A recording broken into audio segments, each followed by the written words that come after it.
জয় হিন্দ, জয় ভারত বন্ধুরা। তোমরা হচ্ছে ডিফেন্স লাভার চ্যানেল। দেখো, তোমরা যেসব অগ্নিবীর আর্মির পরীক্ষার্থী রয়েছো, তোমরা আজকের এই সায়েন্সের ম্যারাথন ক্লাসটা করে নেবে। দেখো, তোমার চাকরির জন্য তোমার কিন্তু সবথেকে গুরুত্বপূর্ণ হচ্ছে সায়েন্স। দেখো, তুমি অঙ্ক কমন পেয়ে যাবে, তুমি অঙ্ক, রিজনিং, জিকে পারবে, কিন্তু সায়েন্স যে 15টা রয়েছে সেই 15টা সায়েন্স তুমি যদি করে আসতে পারো, এই চ্যাপ্টারটা কিন্তু তোমার চাকরি নির্ধারণ করে। সুতরাং চরম গুরুত্বপূর্ণ চ্যাপ্টার। দেখো, আজকে হচ্ছে বিগত বছরের এই ক্লাসটা খুব ডিম্যান্ডেড ক্লাস। বিগত বছরের যত প্রশ্ন রয়েছে সব প্রশ্ন আলোচনা করব। এক কথা, এটা সায়েন্সের ম্যারাথন ক্লাস হবে। আমি তোমাকে একটা কনফার্মভাবে আমি তোমাকে বলে দিতে পারি যে তোমরা আমার এই পিওয়াইকির ক্লাস যেই দুটো আমি আপলোড করব দুটো পার্টে, এখান থেকে করে নেবে। তোমাদের যদি 15টা প্রশ্ন তোমাদের যদি জিকে থেকে থাকে, তাহলে কিন্তু তোমরা 7 থেকে 8টা প্রশ্ন তোমরা এই প্রিভিয়াস ইয়ার থেকে পেয়ে যাবে। অর্থাৎ 50% সিলেবাস এখান থেকে পেয়ে যাবে, আর বাকি 50%-এর জন্য তোমাদের কিন্তু সায়েন্সের কিছুটা পড়া পড়তে হবে। তো চলো, তোমরা যে কোনো, তোমরা টেট থেকে থাকো না কেন, টেকনিক্যাল, টেস্টম্যান, নার্সিং অ্যাসিস্ট্যান্ট, তোমরা women military, police, soldier, GD, tradesman, সবার জন্য এই ক্লাসটা গুরুত্বপূর্ণ, কারণ সায়েন্স প্রত্যেকেরই প্রয়োজন। তো চলো, ক্লাস কিন্তু শুরু করব। প্রিভিয়াস ইয়ারের একবারে তোমাদের পুরো একবারে ভেঙে ভেঙে বোঝাবো, যেটা তোমাদের আসার মতন প্রশ্ন।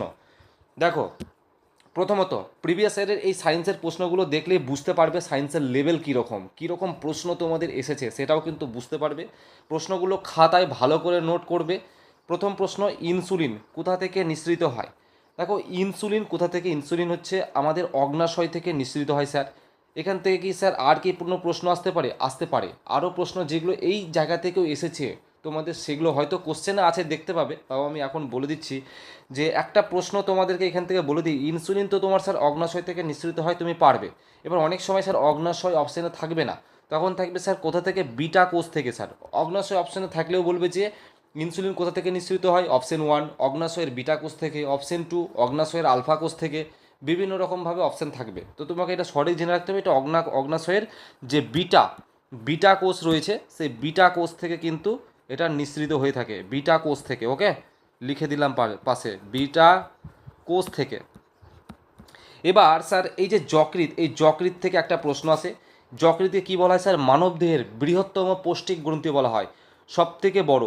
ওকে, বৃহত্তম স্যার, বৃহত্তম কী বলা হয়? পৌষ্টিক গ্রন্থি স্যার, পৌষ্টিক। বৃহত্তম সব খাতায় নোট করবে, বৃহত্তম পৌষ্টিক গ্রন্থি বলা হয়ে থাকে এই আমাদের যকৃৎ। হচ্ছে প্লীহা থেকে একটা প্রশ্ন আসে স্যার, প্লীহা। আমাদের লোহিত রক্তকণিকার নাম শুনেছো? লোহিত রক্তকণিকা, সেই লোহিত রক্তকণিকা আমাদের টোটাল 120 দিন আমাদের শরীরে বেঁচে থাকে। 120 দিন বেঁচে থাকার পর সেটা মরে যায়। মরে যাওয়ার পর স্যার কোথায় আসে? সেটাই কিন্তু স্যার স্প্লিহার মধ্যে আসে, স্প্লিন বলে থাকি। তো আমাদের মনে রাখবে যে রক্তকণিকা ধ্বংসের পর কোথায় আসে? অবশ্যই তোমাদের কিন্তু স্প্লিয়ার মধ্যে আসে, এটাও কিন্তু লিখবে। আবার এটা এইভাবে প্রশ্ন আসতে পারে, লোহিত রক্তকণিকার কবরস্থান কাকে বলা হয়? সেটাও কিন্তু স্প্লিহাকে বলা হয়ে থাকে স্যার। ওকে, যেগুলো পরীক্ষা আসার মতন টোটাল ওভারঅল সবটাই আলোচনা করে দেবো। একটু ধৈর্য সহকারে দেখবে। আমার এই ম্যারাথন ক্লাসটা দুটো পার্টে আসবে। আমি আজকে হয়তো তোমাদের সায়েন্সের পুরো শেষ করাতে পারবো না, যতদূর পারবো করাবো। প্রায় দেখো, তোমাদেরকে বলে রাখি 500-র কাছাকাছি প্রিভিয়াস ইয়ারের প্রশ্ন রয়েছে। তোমরা এই 500 প্রশ্ন করে যাও। আমি এবারে কনফার্ম বলে দিচ্ছি, 7 থেকে 8টা প্রশ্ন এই 500টা প্রশ্নের মধ্যে তোমরা কমন পেয়ে যাবে। ভালো করে খাতায় লিখে লিখে নোট করতে শুরু করে দাও। দেখো, বরফের গলনাঙ্ক কত? বরফের গলনাঙ্ক হচ্ছে স্যার আমাদের কত? 0 ডিগ্রি সেন্টিগ্রেড। ওকে, বরফের গলনাঙ্ক হচ্ছে স্যার 0 ডিগ্রি সেলসিয়াস বা 0 ডিগ্রি সেন্টিগ্রেড হচ্ছে বরফের গলনাঙ্ক। চলো পরের প্রশ্ন যাব। বৃষ্টির জল, বৃষ্টির জলে পিএইচের মান কত কম হলে তাকে অ্যাসিড বৃষ্টি বলা হয়?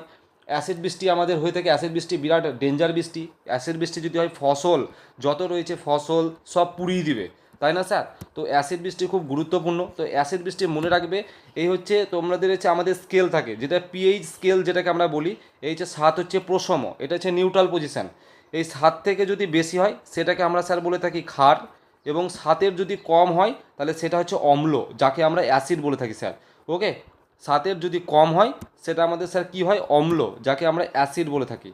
তো আমাদের মনে রাখবে পিএইচের মান যদি আমাদের অ্যাসিড বৃষ্টি কত কম হলে অ্যাসিড বৃষ্টি বলা হয়? অবশ্যই মনে রাখবে 5। অ্যাকচুয়ালি এটা রিয়েল মানটা কত বলতো স্যার? রিয়েল এর মান হচ্ছে 5.6। এই 5.6-এর যদি কম হয়ে থাকে তাহলে কিন্তু অ্যাসিড বৃষ্টি। এবার অনেক সময় 5 লেখা থাকে অপশানে, অনেক সময় 5.6 লেখা থাকে, তুমি দুটোই লিখে রাখবে খাতায়। ওকে, তারপরের প্রশ্নের দিকে এগিয়ে যাব। দেখো যে রোগের বিরুদ্ধে লড়াই করার জন্য আমাদের শরীরে কি তৈরি হয়? আমাদের শরীরে রোগ, আমাদের শরীরে তো রোগ প্রতিরোধ ক্ষমতা, এই যে আমাদের একটু জ্বর হচ্ছে, দেখবে অনেক সময় ওষুধ না খেয়েও ভালো হয়ে যায়। তারপরে শরীরে কেটে গেলে কাঁটাটা দেখবে তুমি তার জন্য কি ওষুধ খাও, আপনি ভালো হয়ে যায়। অর্থাৎ শরীর আমাদের নিজে নিজেই সব কিছু ভালো করে দেয়। এই সব কিছু ভালো করার জন্য সবথেকে গুরুত্বপূর্ণ কোন জিনিসটা আমাদের দায়ী, সেটা হচ্ছে স্যার শ্বেত রক্তকণিকা। স্যার শ্বেত রক্তকণিকাকে বলি স্যার ডাব্লিউবিসি। স্যার ডাব্লিউবিসিকে আমরা ইংরেজিতে বলি হোয়াইট ব্লাড। হোয়াইট মানে শ্বেত, ব্লাড মানে হচ্ছে স্যার রক্ত, হোয়াইট ব্লাড কর্পাসল, আর অর্থাৎ শ্বেত রক্ত কণিকা। এটাই হচ্ছে আমাদের মূল কারণ। দেখো স্যার এখান থেকে আরেকটা প্রশ্ন তোমাদের আসবে, যেটা আমি তোমাদের লিখে দিয়েছি স্যার, যেটা স্যার কি, যে স্যার প্রশ্নটা হচ্ছে তাহলে আরবিসির কাজ কি স্যার? আরবিসির কাজ হচ্ছে, এর প্রধান কাজ হলো শরীরে অক্সিজেন পরিবহন করা। আমাদের শরীর, আমাদের রক্তের মধ্যে সবসময় কি অক্সিজেন পরিবহন হয়, না হলে তো আমাদের বেঁচে থাকা অসম্ভব। তো অক্সিজেন বলতে গেলে স্যার O2, এই O2টা আমাদের পরিবহন করতে, অর্থাৎ এক স্থান থেকে আরেক স্থানে নিয়ে যাওয়ার কাজ করে কিন্তু স্যার ডাব্লিউবিসি, অর্থাৎ রেড ব্লাড কর্পাসেল, ডাব্লিউবিসি। ওকে, অনেক সময় ফুল ফর্মও আসে। তারপরের প্রশ্ন স্যার, যে শব্দ কিসের মধ্যে দিয়ে চলাচল করতে পারে না? শব্দ কিসের মধ্যে দিয়ে চলাচল করতে পারে না? একটা সিম্পল লজিক দিয়ে ভাবো দেখি স্যার, শব্দ কিসের মধ্যে দিয়ে চলাচল করতে পারে না? প্রথমে বলেছে বায়ু মাধ্যমে দিয়ে। বায়ু মাধ্যমে দিয়ে শব্দ তো চলাচল করতে পারে। এই প্রচুর গাছপালা রয়েছে, সাপোজ ধরো এই বায়ু বইছে, বায়ুর মধ্যে তো ধূলিকণা রয়েছে, অর্থাৎ বায়ু যখন একটা মিডিয়াম পেয়ে যায়, মাধ্যম, তখন তো মানে শব্দ যখন একটা মাধ্যম পেয়ে যায়, তখন কিন্তু সে বিরাটভাবে স্পিডে ছড়াবে। কিন্তু বায়ু কিন্তু পুরোপুরি শূন্য নয়, তাই না? বায়ুর মধ্যে কিছু না ধূলিকণা, গাছপালা, বিভিন্ন রকম কিছু রয়েছে। তো তার জন্য বায়ু কিন্তু শূন্য মাধ্যমে, এটা মানে বায়ু কিন্তু আমাদের অপশানে হবে না। অর্থাৎ কিসের মধ্যে দিয়ে, শব্দ কিসের মধ্যে দিয়ে চলাচল করতে পারে না? প্রথম অপশান বায়ু কিন্তু স্যার হবে না, শূন্য মাধ্যম দিয়ে। এটা হচ্ছে রাইট উত্তর। কারণ বায়ু শূন্য মাধ্যমে, বায়ু বলছি সরি স্যার, শব্দ শূন্য মাধ্যমে চলাচল করতে পারে না, এটা কিন্তু ভুল। কারণ শব্দ আমাদের শূন্য মাধ্যমে চলাচল করতে পারে, এটাই আমাদের সঠিক উত্তর। সরি, প্রশ্নটা কী ছিল? শব্দ কিসের মধ্যে দিয়ে চলাচল করতে পারে না? আচ্ছা, শূন্য মাধ্যমে চলাচল করতে পারে না। ওকে, শূন্য মাধ্যমে, কারণ শব্দ যাওয়ার জন্য একটা মিডিয়ামের দরকার, মাধ্যমের দরকার। এবার মাধ্যম যদি না থাকে তাহলে শব্দ যেতে পারবে? পারবে না যেতে। এখন তুমি ভাবো না, একটা ফাঁকা মাঠের মধ্যে তুমি এক প্রান্ত থেকে আরেক প্রান্তর মধ্যে তুমি চেঁচাচ্ছ, শব্দ যাবে? শূন্য স্থানে যাবে না। কিন্তু যদি গাছপালা থাকে, বায়ুর মাধ্যম থাকে, তাহলে কিন্তু শব্দটা এক স্থান থেকে আরেক স্থানে পৌঁছে যাবে। তারপরের প্রশ্ন। ওকে, তারপরের প্রশ্নের দিকে আমরা এগিয়ে যাব। তারপরের প্রশ্ন বলছে পারমাণবিক সংখ্যা কী নির্দেশ করে? স্যার মনে রাখবে, এই পারমাণবিক সংখ্যার আরেকটা নাম হচ্ছে স্যার প্রোটন সংখ্যা। স্যার ইলেকট্রন সংখ্যা, প্রোটন সংখ্যা, নিউটন সংখ্যা, পরমাণু সংখ্যা, প্রতি বছর এখান থেকে স্যার এই পরমাণু চ্যাপ্টার থেকে একটা প্রশ্ন আসে। তো এটা কি জিনিস স্যার, আমি যখন ডিটেলস ক্লাস দিব, সায়েন্সের ম্যারাথন ক্লাস, তখন কিন্তু এগুলো আলোচনা করব। এটা তো প্রিভিয়াস ইয়ারের প্রশ্নগুলো নিয়ে আলোচনা করছি, তো ডিটেলস ক্লাসে অবশ্যই এগুলো আলোচনা করব। এখন শুধু এই প্রশ্নগুলো নোট করে রাখো। তারপরে স্যার প্রশ্ন হচ্ছে ইলেকট্রিক মোটর, ইলেকট্রিক যে মোটর রয়েছে, ইলেকট্রিক মোটর, আচ্ছা অ্যাকচুয়ালি মোটর যেগুলো রয়েছে, মোটর চালাই না আমরা, মোটর জল তোলার যে মোটর, সেই মোটর বিদ্যুৎ শক্তি কোন শক্তিতে রূপান্তরিত হয়? অবশ্যই স্যার যান্ত্রিক শক্তি। কারণ এই তুমি কারেন্ট দিলে, সাপোজ এটা মোটর, এই তুমি এখান থেকে কারেন্ট দিলে মোটর চলতে লাগলো, মোটরটা যখন চলতে লাগলো, মোটরটা যন্ত্র, অর্থাৎ যান্ত্রিক শক্তিতে রূপান্তরিত হয়ে গেল স্যার, তাই না? যান্ত্রিক শক্তিতে রূপান্তরিত হয়ে গেল। তাহলে এটাও কিন্তু পাশাপাশি নোট করবে।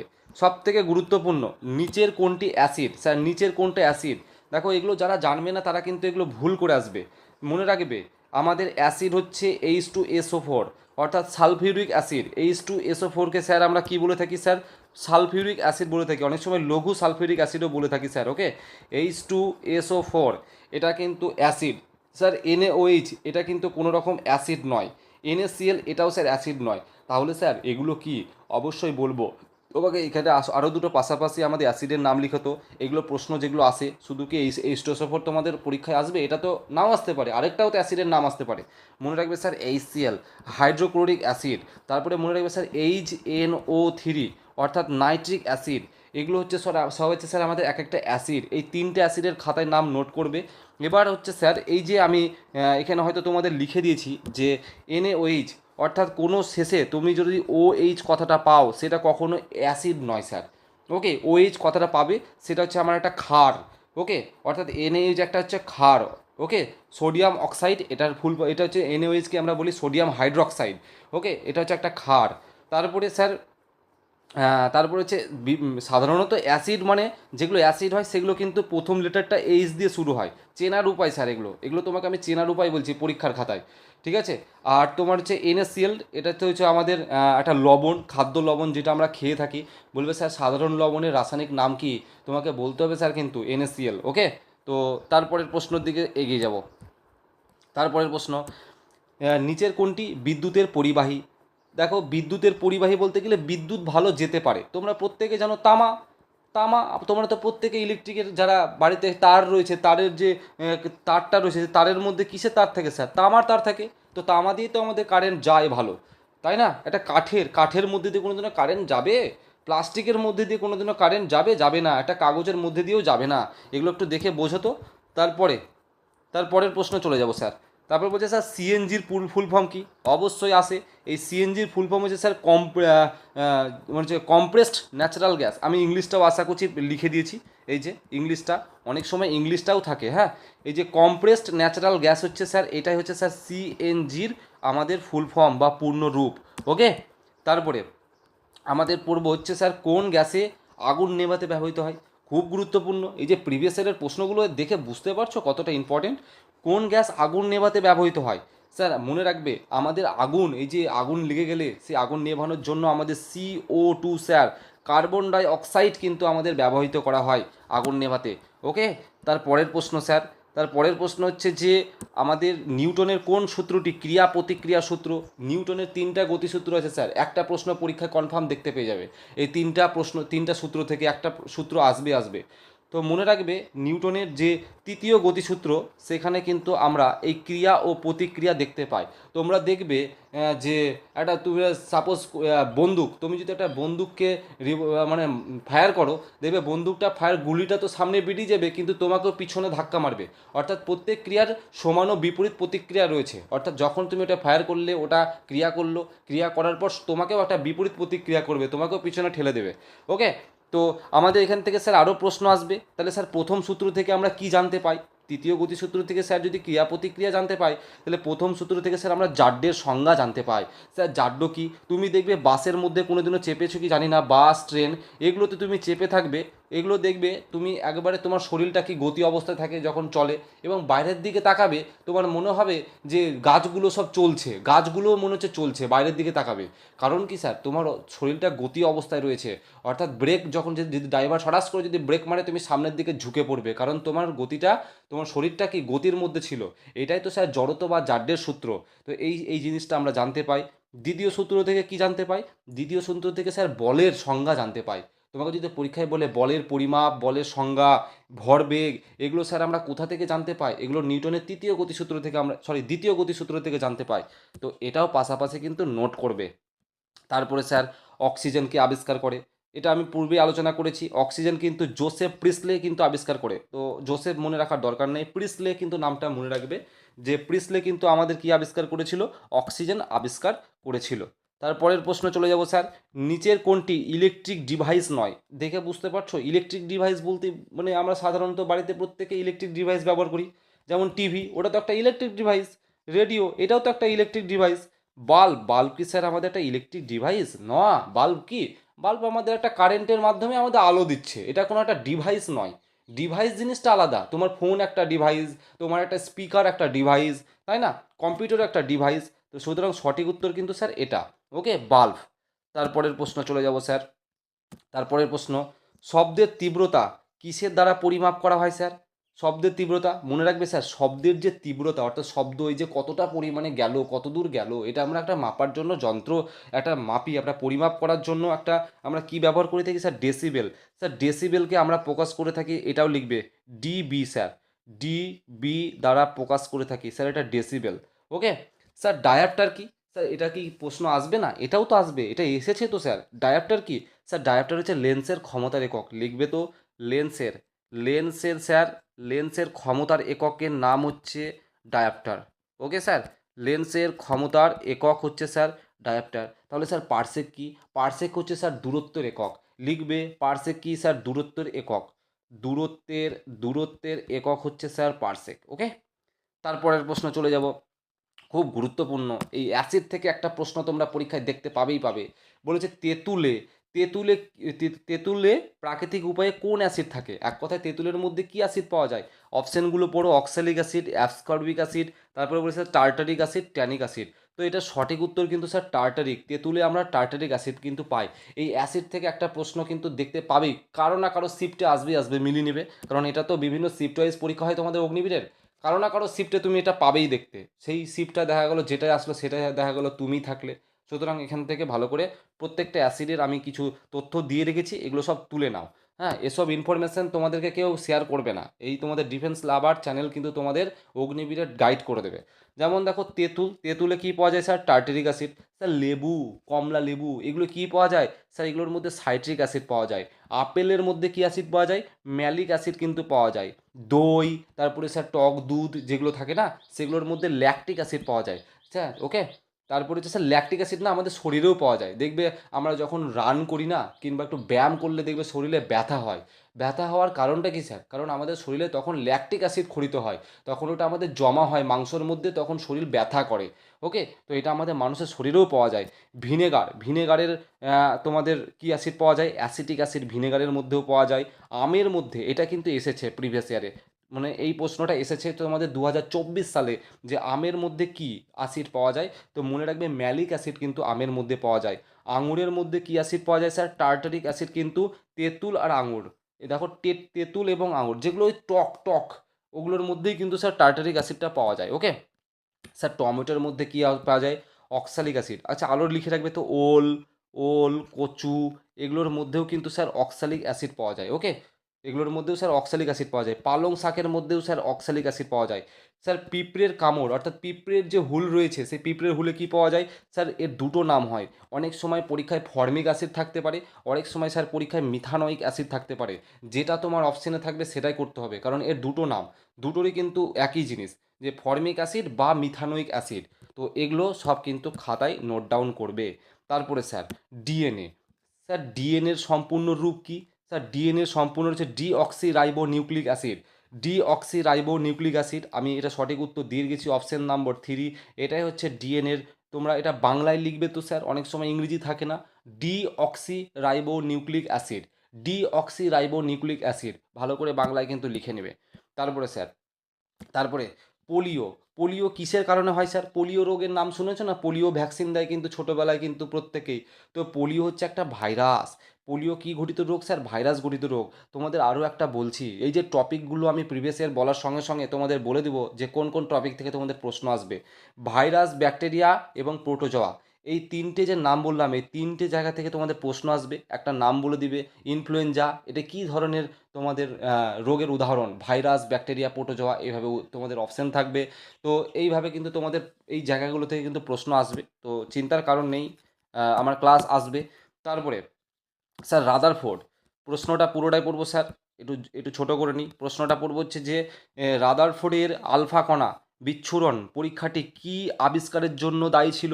খুব গুরুত্বপূর্ণ। রাদারফোর্ড যে স্যার আমাদের পরমাণুর মডেল যে তৈরি করেছিল, হ্যাঁ, এই যে পরমাণুর মডেল, সেই পরমাণুর মডেল বিজ্ঞানী যে রাদারফোর্ডের যে আলফা কণা বিচ্ছুরণ, অর্থাৎ আলফা কণা যে ছড়িত হয়ে যাচ্ছে, এই পরীক্ষাটি কী আবিষ্কারের জন্য দায়ী ছিল?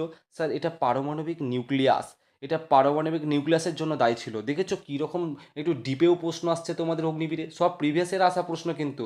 তাহলে এসব প্রশ্ন যদি কেউ না জেনে যায় তাহলে কি করে আসতে পারবে উত্তর? কখনো পারবে না। সুতরাং সহজ কঠিন সব, বললাম না সায়েন্স এমন একটা চ্যাপ্টার যে তোমাকে বাঁচাতেও পারে মারতেও পারে। তুমি যদি এটা ভালো করে পড়ে যাও, তোমার চাকরির নির্ধারণ কিন্তু এই সায়েন্সই করবে। তারপরে আমাদের শরীরের বৃহত্তম গ্রন্থি কোনটি? গ্রন্থি কোনটি যা লালচে বাদামি রঙের হয়? খুব গুরুত্বপূর্ণ, একবারে মনে রাখবে, আমাদের শরীরের বৃহত্তম গ্রন্থি হচ্ছে স্যার যকৃৎ। এই যকৃৎ হচ্ছে লালচে বাদামি রঙের হয়। এই যকৃৎ থেকেই কিন্তু স্যার, এই যকৃতের যদি কোনো কারণে আমাদের ঠিকঠাক ফাংশান কাজ না করে, যকৃৎ যদি দুর্বল না হয়ে পড়ে, তাহলে যকৃতের মধ্যে কিন্তু বিলিরুবিন নামে একটা কিন্তু রস রয়েছে, সেটা কিন্তু নিঃসৃত হতে শুরু করে দেয়।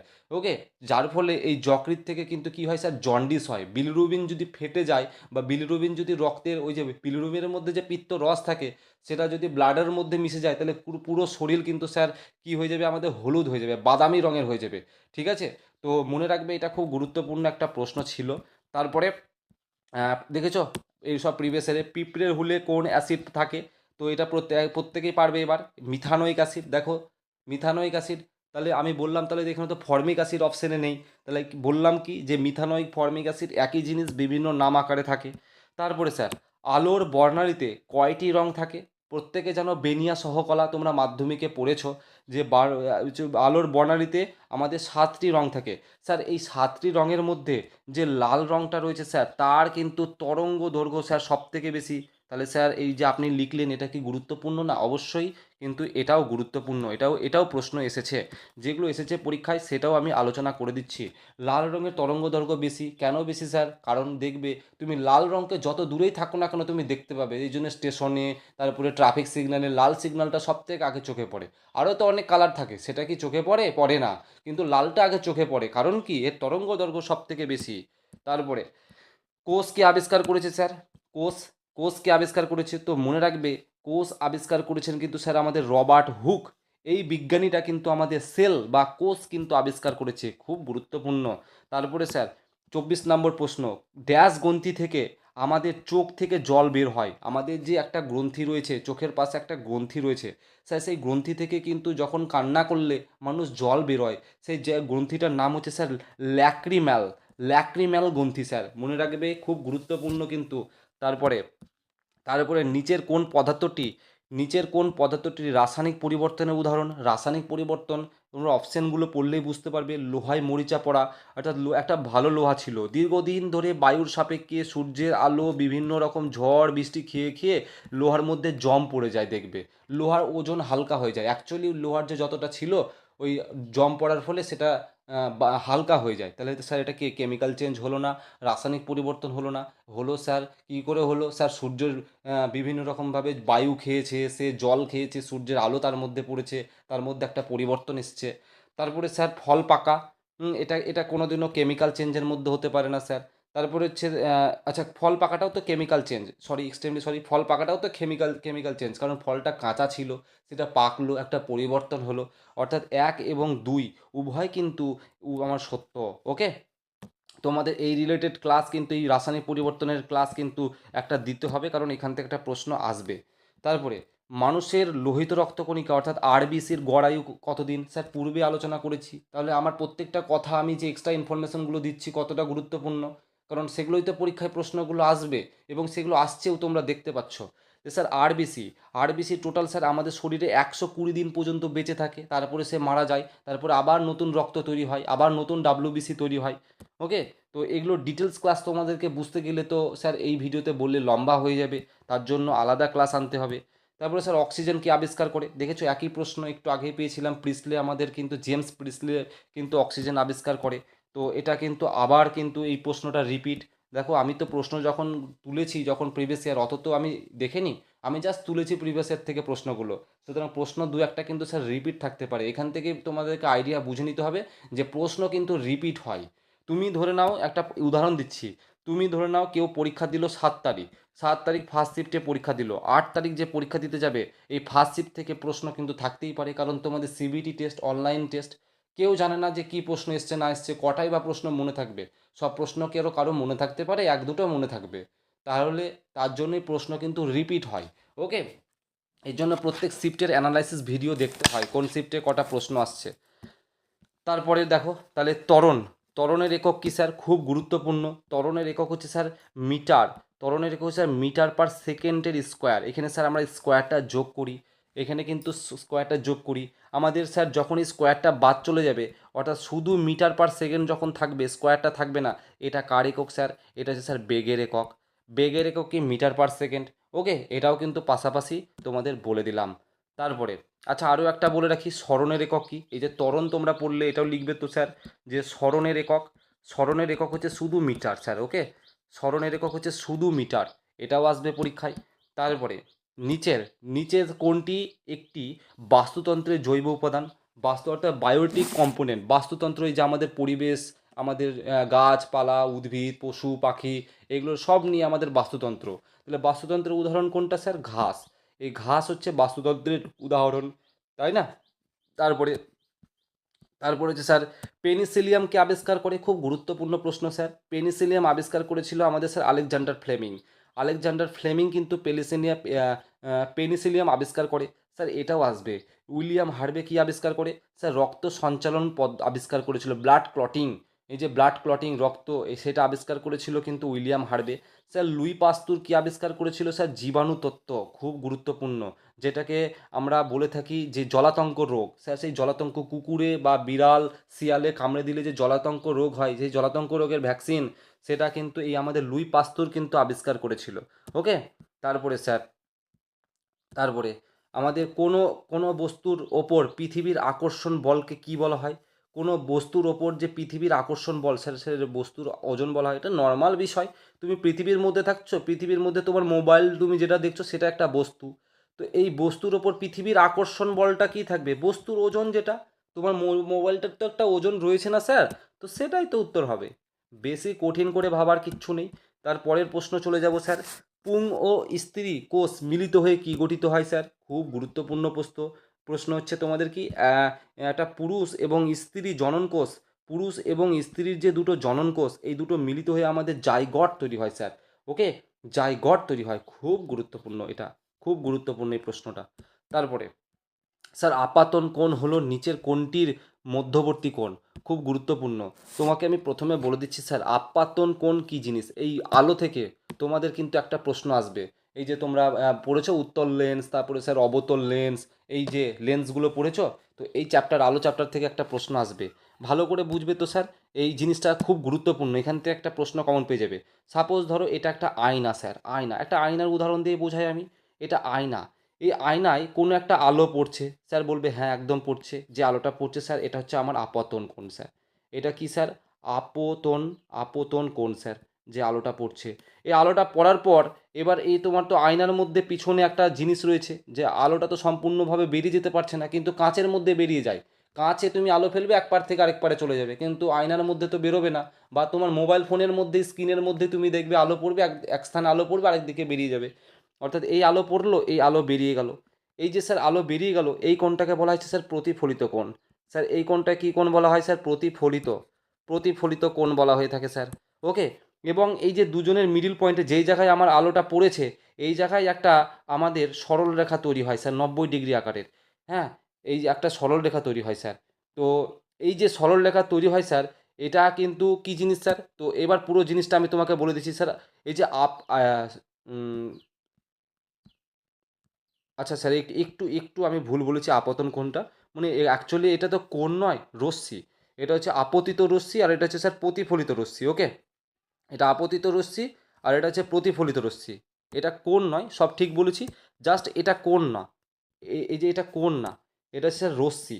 ওকে, রশ্মি, কারণ আলো তো, আমি কোণ কেন বলেছি, এক্সট্রিমলি সরি। তো আমি দুঃখিত ভুল বলার জন্য। তাহলে কি আপতিত রশ্মি মানে একটা আপতিত আলো, আপতন আলো আসলো এবং আবার ফিরে গেল, প্রতিফলিত রশ্মি। তো আর এই যে 90 ডিগ্রি যে কোণ তৈরি হয়েছে, এটাকে বলা হয় স্যার অভিলম্ব। এটা কি বলা হয় স্যার? অভিলম্ব, এটাকে বলা হয় অভিলম্ব।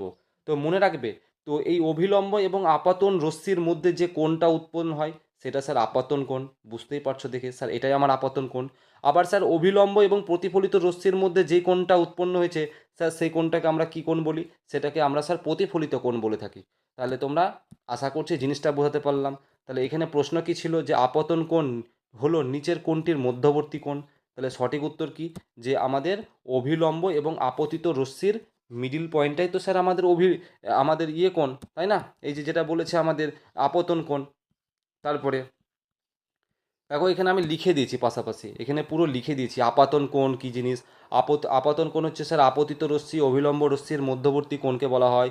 প্রতিফলিত কোণ কি স্যার? প্রতিফলিত রশ্মি এবং অভিলম্বর মধ্যে মধ্যে যে কোণ তৈরি হয়, সেটাকে স্যার প্রতিফলিত কোণ বলা হয়ে থাকে। আমি যদিও নোটসে লিখে দিয়েছি, খাতায় তুলে নেবে। তারপরে স্যার কাঁচা আমে কোন অ্যাসিড থাকে? দেখেছো এই প্রশ্নটা এসেছে। তো কাঁচা আমের মধ্যে কী অ্যাসিড থাকে স্যার? টার্টারিক অ্যাসিড থাকে। একটা নোট করবে, কাঁচা আমে টার্টারিক অ্যাসিড থাকে এবং সাইট্রিক অ্যাসিড দুটোই থাকে কাঁচা আমের মধ্যে। অর্থাৎ টার্টারিক এবং সাইট্রিক অ্যাসিড এই দুটোই কিন্তু কাঁচা আমের মধ্যে পাওয়া যায়। তারপরের প্রশ্ন যাব স্যার। তারপরের প্রশ্ন, দুধের পিএইচ কত? খুব গুরুত্বপূর্ণ, এগুলো বারবার আসে এই প্রশ্নগুলো। এই দুধের পিএইচ কত? 6.6। দুধের পিএইচ যে স্কেল রয়েছে, দুধের পিএইচ হচ্ছে 6.6। দেখবে এখন এই পিএইচগুলো বা এখন দুধের বিশুদ্ধতা মাপার জন্য যে আমরা ব্যবহার করে থাকি যন্ত্র ল্যাক্টোমিটার, তো এখন দেখবে দুধে যার যত ফ্যাট বেশি তার তত দাম বেশি। তো এখানে সেটা প্রশ্ন নয়, এটা জাস্ট একটা পিএইচের মান চেয়েছে দুধের, তো তোমরা মুখস্থ করবে এটা 6.6। ওকে, তো দুধ সামান্য কিন্তু আম্লিক প্রকৃতির হয়। কারণটা কি, 7-এর নিচে হলেই আমাদের অম্ল হবে, তাই একটু সামান্য আম্লিক প্রকৃতির হয়। তার জন্য দুধ খেলে একটু অ্যাসিডিটিও হতে পারে তোমার। তারপরে সাধারণত টিভি রিমোট কন্ট্রোলে কোন তরঙ্গ ব্যবহার করা হয়? যে আমাদের টিভি রিমোট থাকে স্যার, টিভি রিমোট কন্ট্রোলে কোন তরঙ্গ ব্যবহার করা হয়? মনে রাখবে, ইনফ্রারেড রশ্মি, খুব গুরুত্বপূর্ণ। ইনফ্রারেড রশ্মি কিন্তু আমরা ব্যবহার করে থাকি টিভি রিমোটের মধ্যে। এই যে টিভি রিমোটের সিগনাল তুমি সুইচ টিপছো কোনো তার ছাড়াই, তো এর মধ্যে একটা রশ্মি রয়েছে, সেই রশ্মিটা কি ইনফ্রারেড রশ্মি, এটার জন্যই কিন্তু রিমোট কাজ করে। তারপরে ক্ষুদ্রতম ক্ষুদ্রতম জীবিত কোষ কোনটা, অর্থাৎ বেঁচে রয়েছে সবথেকে ছোট, একবারে সবথেকে ছোট এবং জীবিত কোষ, সেটা হচ্ছে স্যার মাইক্রোপ্লাজমা। এ তোমরা খালি চোখে দেখতে পাবে না, তোমাদের স্কোপ লাগবে। ওকে, মাইক্রোপ্লাজমা। তারপরে নিচের কোনগুলো প্রাথমিক রং, খুব গুরুত্বপূর্ণ। আরবিজিকে আমরা প্রাথমিক রং বলি, ইংরেজিতে আরবিজি। আর ফর হচ্ছে sir red, G for B for sir blue, B for sir blue, G for sir green. Okay, এই আরবিজি অর্থাৎ লাল নীল এবং সবুজ, লাল নীল সবুজ এই জিনিসটাকে আমরা কী বলে থাকি, অর্থাৎ অপশন 1 প্রাথমিক রং বলে থাকি, এগুলোকে প্রাইমারি কালার বলে থাকি স্যার।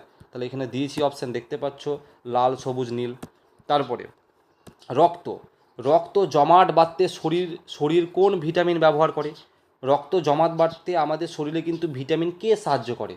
অর্থাৎ তোমার শরীর যদি কেটে যায়, তোমার যদি রক্তটা যদি বন্ধই না হয়, তাহলে শরীর থেকে তো সব রক্ত বেরিয়ে যাবে স্যার, তাই না? তো এটা সাহায্য করে, ব্লাড ক্লটিংয়ে সাহায্য কে করে? আমাদের ভিটামিন কে সাহায্য করে স্যার। তারপরের দিকে যাব, প্রশ্নের দিকে এগিয়ে যাব।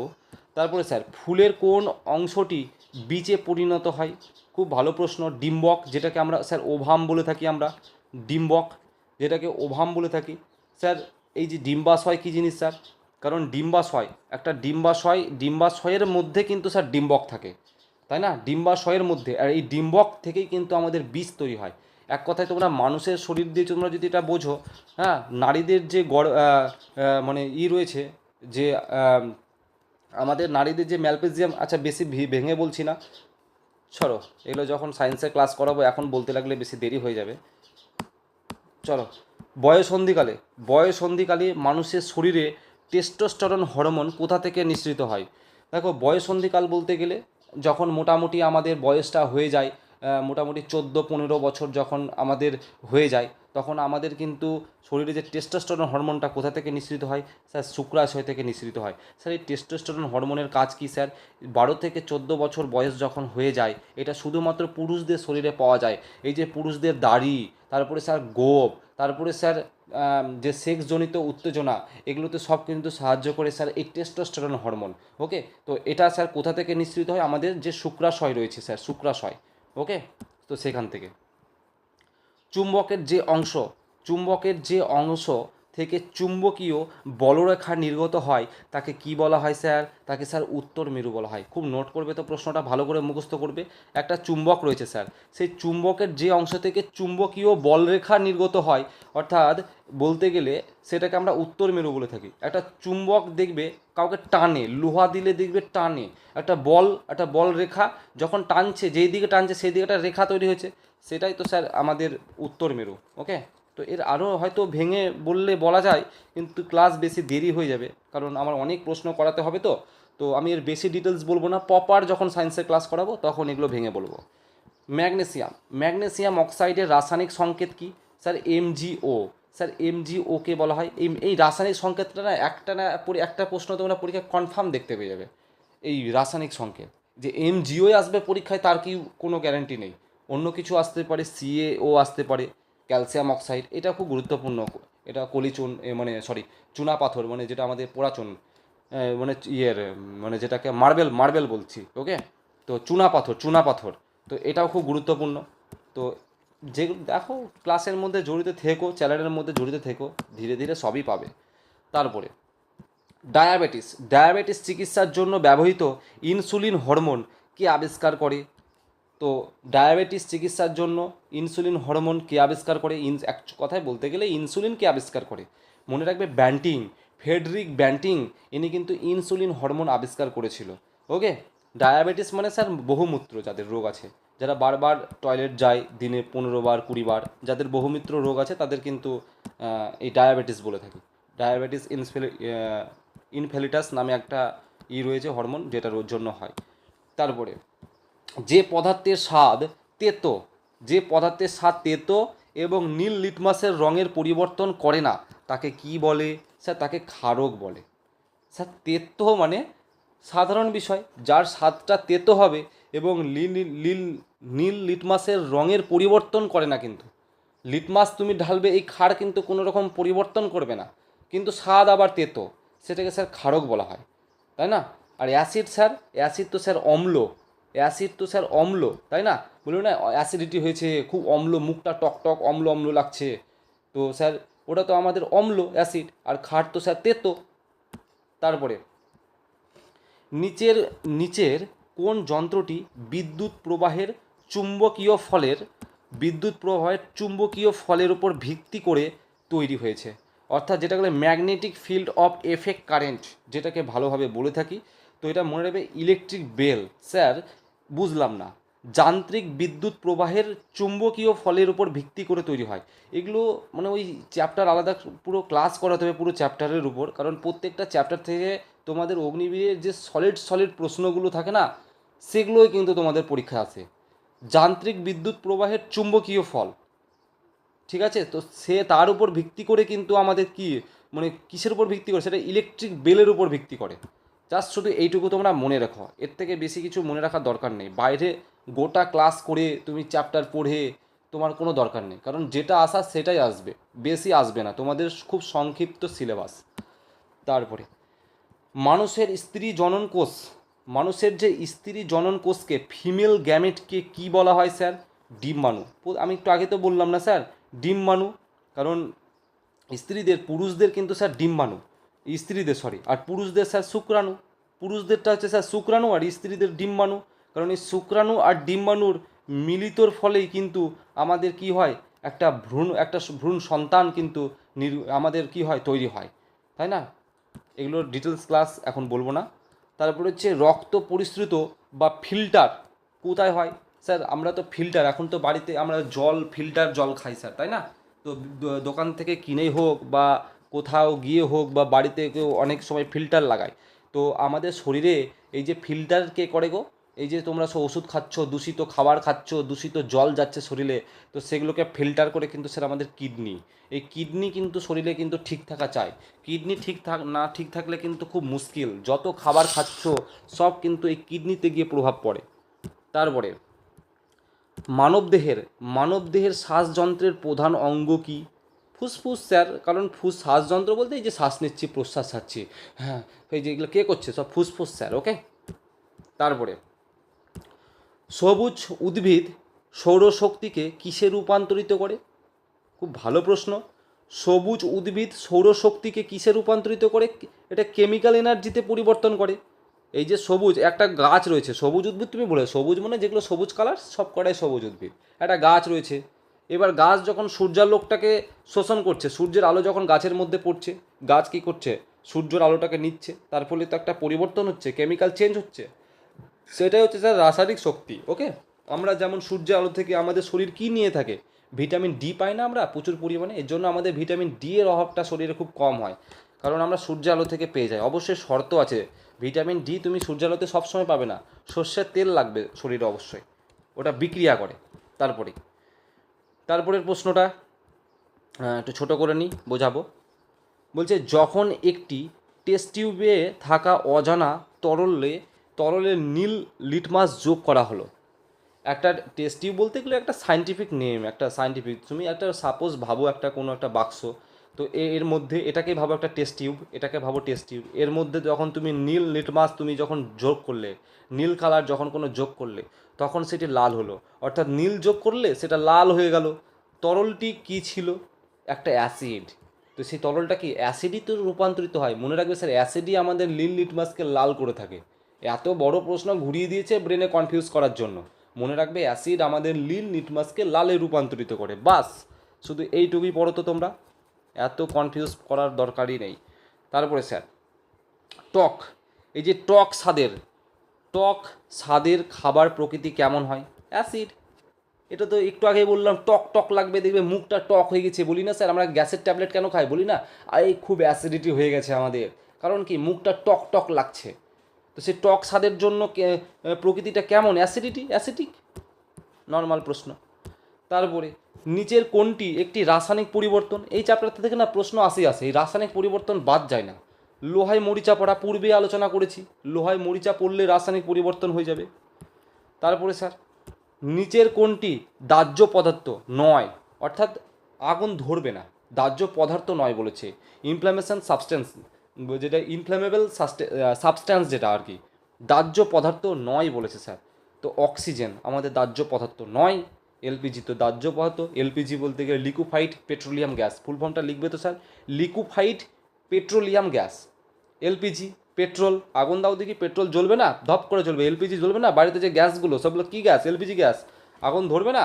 অ্যালকোহল, তুমি মদের মধ্যে আগুন জ্বলবে না, এখন তো ফায়ার প্যাক খায় সব আগুন ধরবে, কিন্তু অক্সিজেনে কোনো আগুন ধরবে না। অক্সিজেন তো বাতাসের মধ্যেও রয়েছে, তো বাতাসে একটা দেশলাই ধরে ফেলো দেখি, বাতাসে কি আগুন ধরে যাবে? ধরবে না। তারপরে সাদা আলোতে কয়টি রং থাকে স্যার? স্যার সাদা আলোর মধ্যেই তো স্যার আমাদের 7টা রং থাকে। এই যে বর্ণালী বলছি স্যার, সাদা আলোর মধ্যেই 7টা রং থাকে, দেখতে পাবে না তুমি, কিন্তু আছে, মুখস্থ করে নাও। সমতল দর্পণে গঠিত প্রতিবিম্ব কেমন হয়? খুব গুরুত্বপূর্ণ একটা সমতল দর্পণে, এইবার আমাকে আলোর চ্যাপ্টারটা মনে হচ্ছে করাতেই হবে, খুব প্রশ্ন আসছে আলো থেকে। সমতল দর্পণে গঠিত প্রতিবিম্ব যে ইমেজটা তৈরি হয় সেটা হচ্ছে স্যার পার্শ্বীয়ভাবে বিপরীত, এক কথায় বিপরীত তৈরি হয়, লিটারালি যেটাকে বলা হয় ইনভার্টেড। ইংলিশ দরকার নেই, বাংলাটাই পড়বে, পার্শ্বীয়ভাবে বিপরীত, শুধু বিপরীত তৈরি হয়। সমতল দর্পণের প্রতিবিম্ব কেমন হয়? বিপরীত হয়, বাস। তারপরে নিচের কোন মাধ্যমে শব্দের গতিবেগ সব থেকে বেশি? তাহলে বলো দেখি, শব্দের গতিবেগ আমি পূর্বেই বলেছি, শূন্য মাধ্যমে শব্দ যেতে পারে না। তাহলে কি মাধ্যমে শব্দ যেতে পারে? কঠিন মাধ্যমে। সলিড একটা জিনিস লাগবে যার ফলে তো শব্দ জোর জোর করে ছুটবে। তাহলে দেখবো অপশানগুলো কি রয়েছে। তো তরল, কঠিন, তরল এবং গ্যাস উভয়, কঠিন, তরল, গ্যাস, তো উত্তর পেয়ে গেছো তোমরা, কঠিন, শুধু সলিড মাধ্যম, শুধুমাত্র কঠিন। ওকে। তারপরে কোন পদ্ধতিতে সূর্য থেকে পৃথিবীতে তাপ সঞ্চালিত হয়? খুব গুরুত্বপূর্ণ, বিকিরণ পদ্ধতিতে, যেটাকে আমরা রেডিয়েশন বলি। এই রেডিয়েশন পদ্ধতিতেই কিন্তু পৃথিবীতে যে তাপ, সূর্য থেকে পৃথিবীতে তাপটা কিন্তু চারিদিকে সঞ্চালিত হয়, চারিদিকে ছড়িয়ে পড়ে। তারপরে স্যার নিচের কোন ধরনের জীবে স্বভোজী পুষ্টি দেখা যায়? স্বভোজী যেটাকে বলা হয় স্যার অটোট্রফিক নিউট্রিশন, স্বভোজী পুষ্টি দেখা যায় ব্যাকটেরিয়া। এই ব্যাকটেরিয়ায় স্যার কিন্তু আমাদের স্বভোজী পুষ্টি দেখা যায়, মনে রাখবে, খুব গুরুত্বপূর্ণ কিন্তু, হ্যাঁ, স্বভোজী। তারপরে স্যার ভূমিকম্প মাপার যন্ত্রটি কী নামে পরিচিত স্যার? স্যার সিসমোগ্রাফ, খুব গুরুত্বপূর্ণ। সিসমোগ্রাফের সাথে আমরা কী করি? ভূমিকম্প মাপি। এবার স্যার যদি ভাবে তোমাকে ভূমিকম্পের তীব্রতা মাপার যন্ত্রের নাম কি?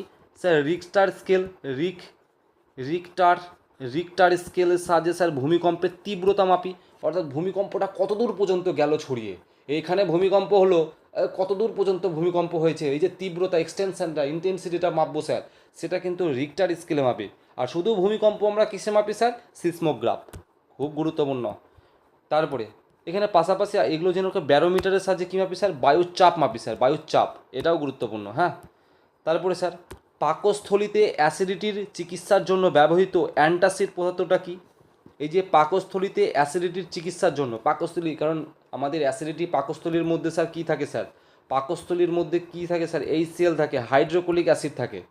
তো এই পাকস্থলীর মধ্যে যদি অ্যাসিডিটি হয়ে যায়, হাই অ্যাসিডিটি, তো সেটাকে আমাদের ট্রিটমেন্ট করতে হয় স্যার, চিকিৎসা করতে হয়। সেই চিকিৎসার জন্য ব্যবহৃত একটা অ্যান্টাসিড পদার্থ আমরা ব্যবহার করি, সেই পদার্থর নাম হচ্ছে milk of magnesia sir, milk of magnesia আমরা পদার্থ ব্যবহার করি। কী রকম লেভেলের প্রশ্ন বুঝতে পারছো সায়েন্সের? তোমরা পড়েছো মাধ্যমিকে এগুলো? যারা ডিটেলসে পড়া করেছে মাধ্যমিকের তারা কিন্তু এই প্রশ্নগুলো শুনবে, যারা ফাঁকি মেরেছে তারা একটা ওইসব প্রশ্ন শুনবে না। তারপরের প্রশ্ন হচ্ছে স্যার মানবদেহের কোন স্থানে শর্করা, প্রোটিন, ফ্যাট সম্পূর্ণ পরিপাক ঘটে? একমাত্র মনে রাখবে যে স্মল ইন্টেস্টাইন, ক্ষুদ্রান্ত, তার মধ্যে হয়।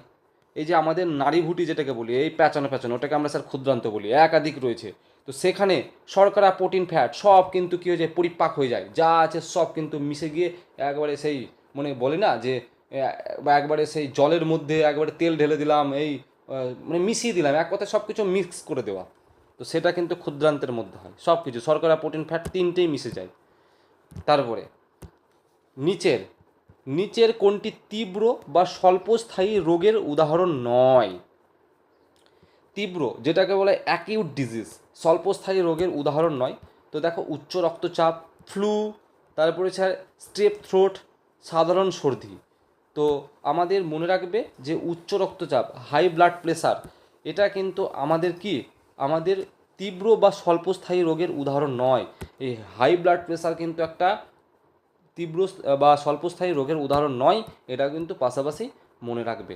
তারপরে নিচের কোন রোগের কারণে স্মৃতিশক্তি লোপ পায়? অর্থাৎ একটা রোগ রয়েছে যার জন্য স্মৃতিশক্তি লোপ পাওয়া মানে কমে যাওয়া, স্মৃতিশক্তি অর্থাৎ মনে রাখার ক্ষমতা কমে যায়। কিসের জন্য? সেটা হচ্ছে অ্যালঝেইমার রোগ। খুব গুরুত্বপূর্ণ স্যার, এই অ্যালঝেইমার রোগের জন্যই কিন্তু আমাদের স্মৃতিশক্তি ধীরে ধীরে কমে যায়।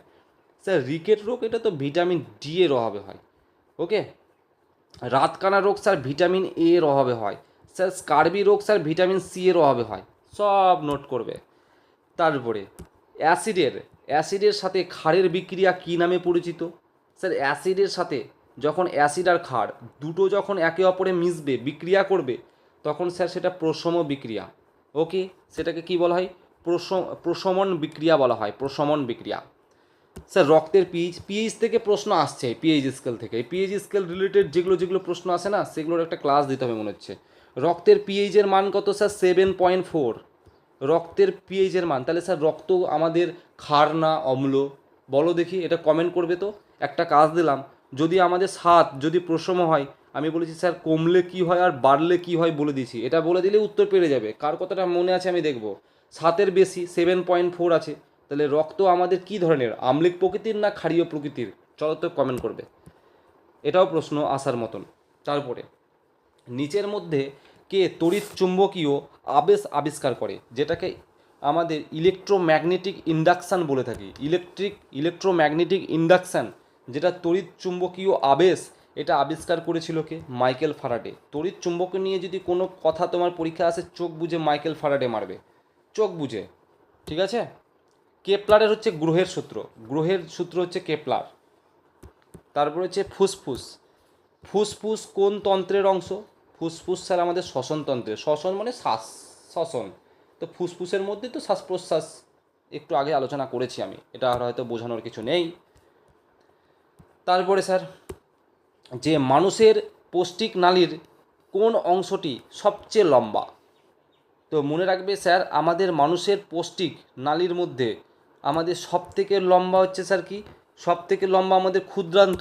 কারণ একটু আগে বললাম, এই যদি বৃহদান্ত্র হয়, এটা হচ্ছে বৃহদান্ত্র, আমাদের পেটের মধ্যে বৃহদান্ত্র, এর মধ্যে ক্ষুদ্রান্ত রয়েছে, এইভাবে পেঁচানো পেঁচানো পেঁচানো নাড়ি যেটাকে ওই যে নাড়িগুলো, ঠিক আছে?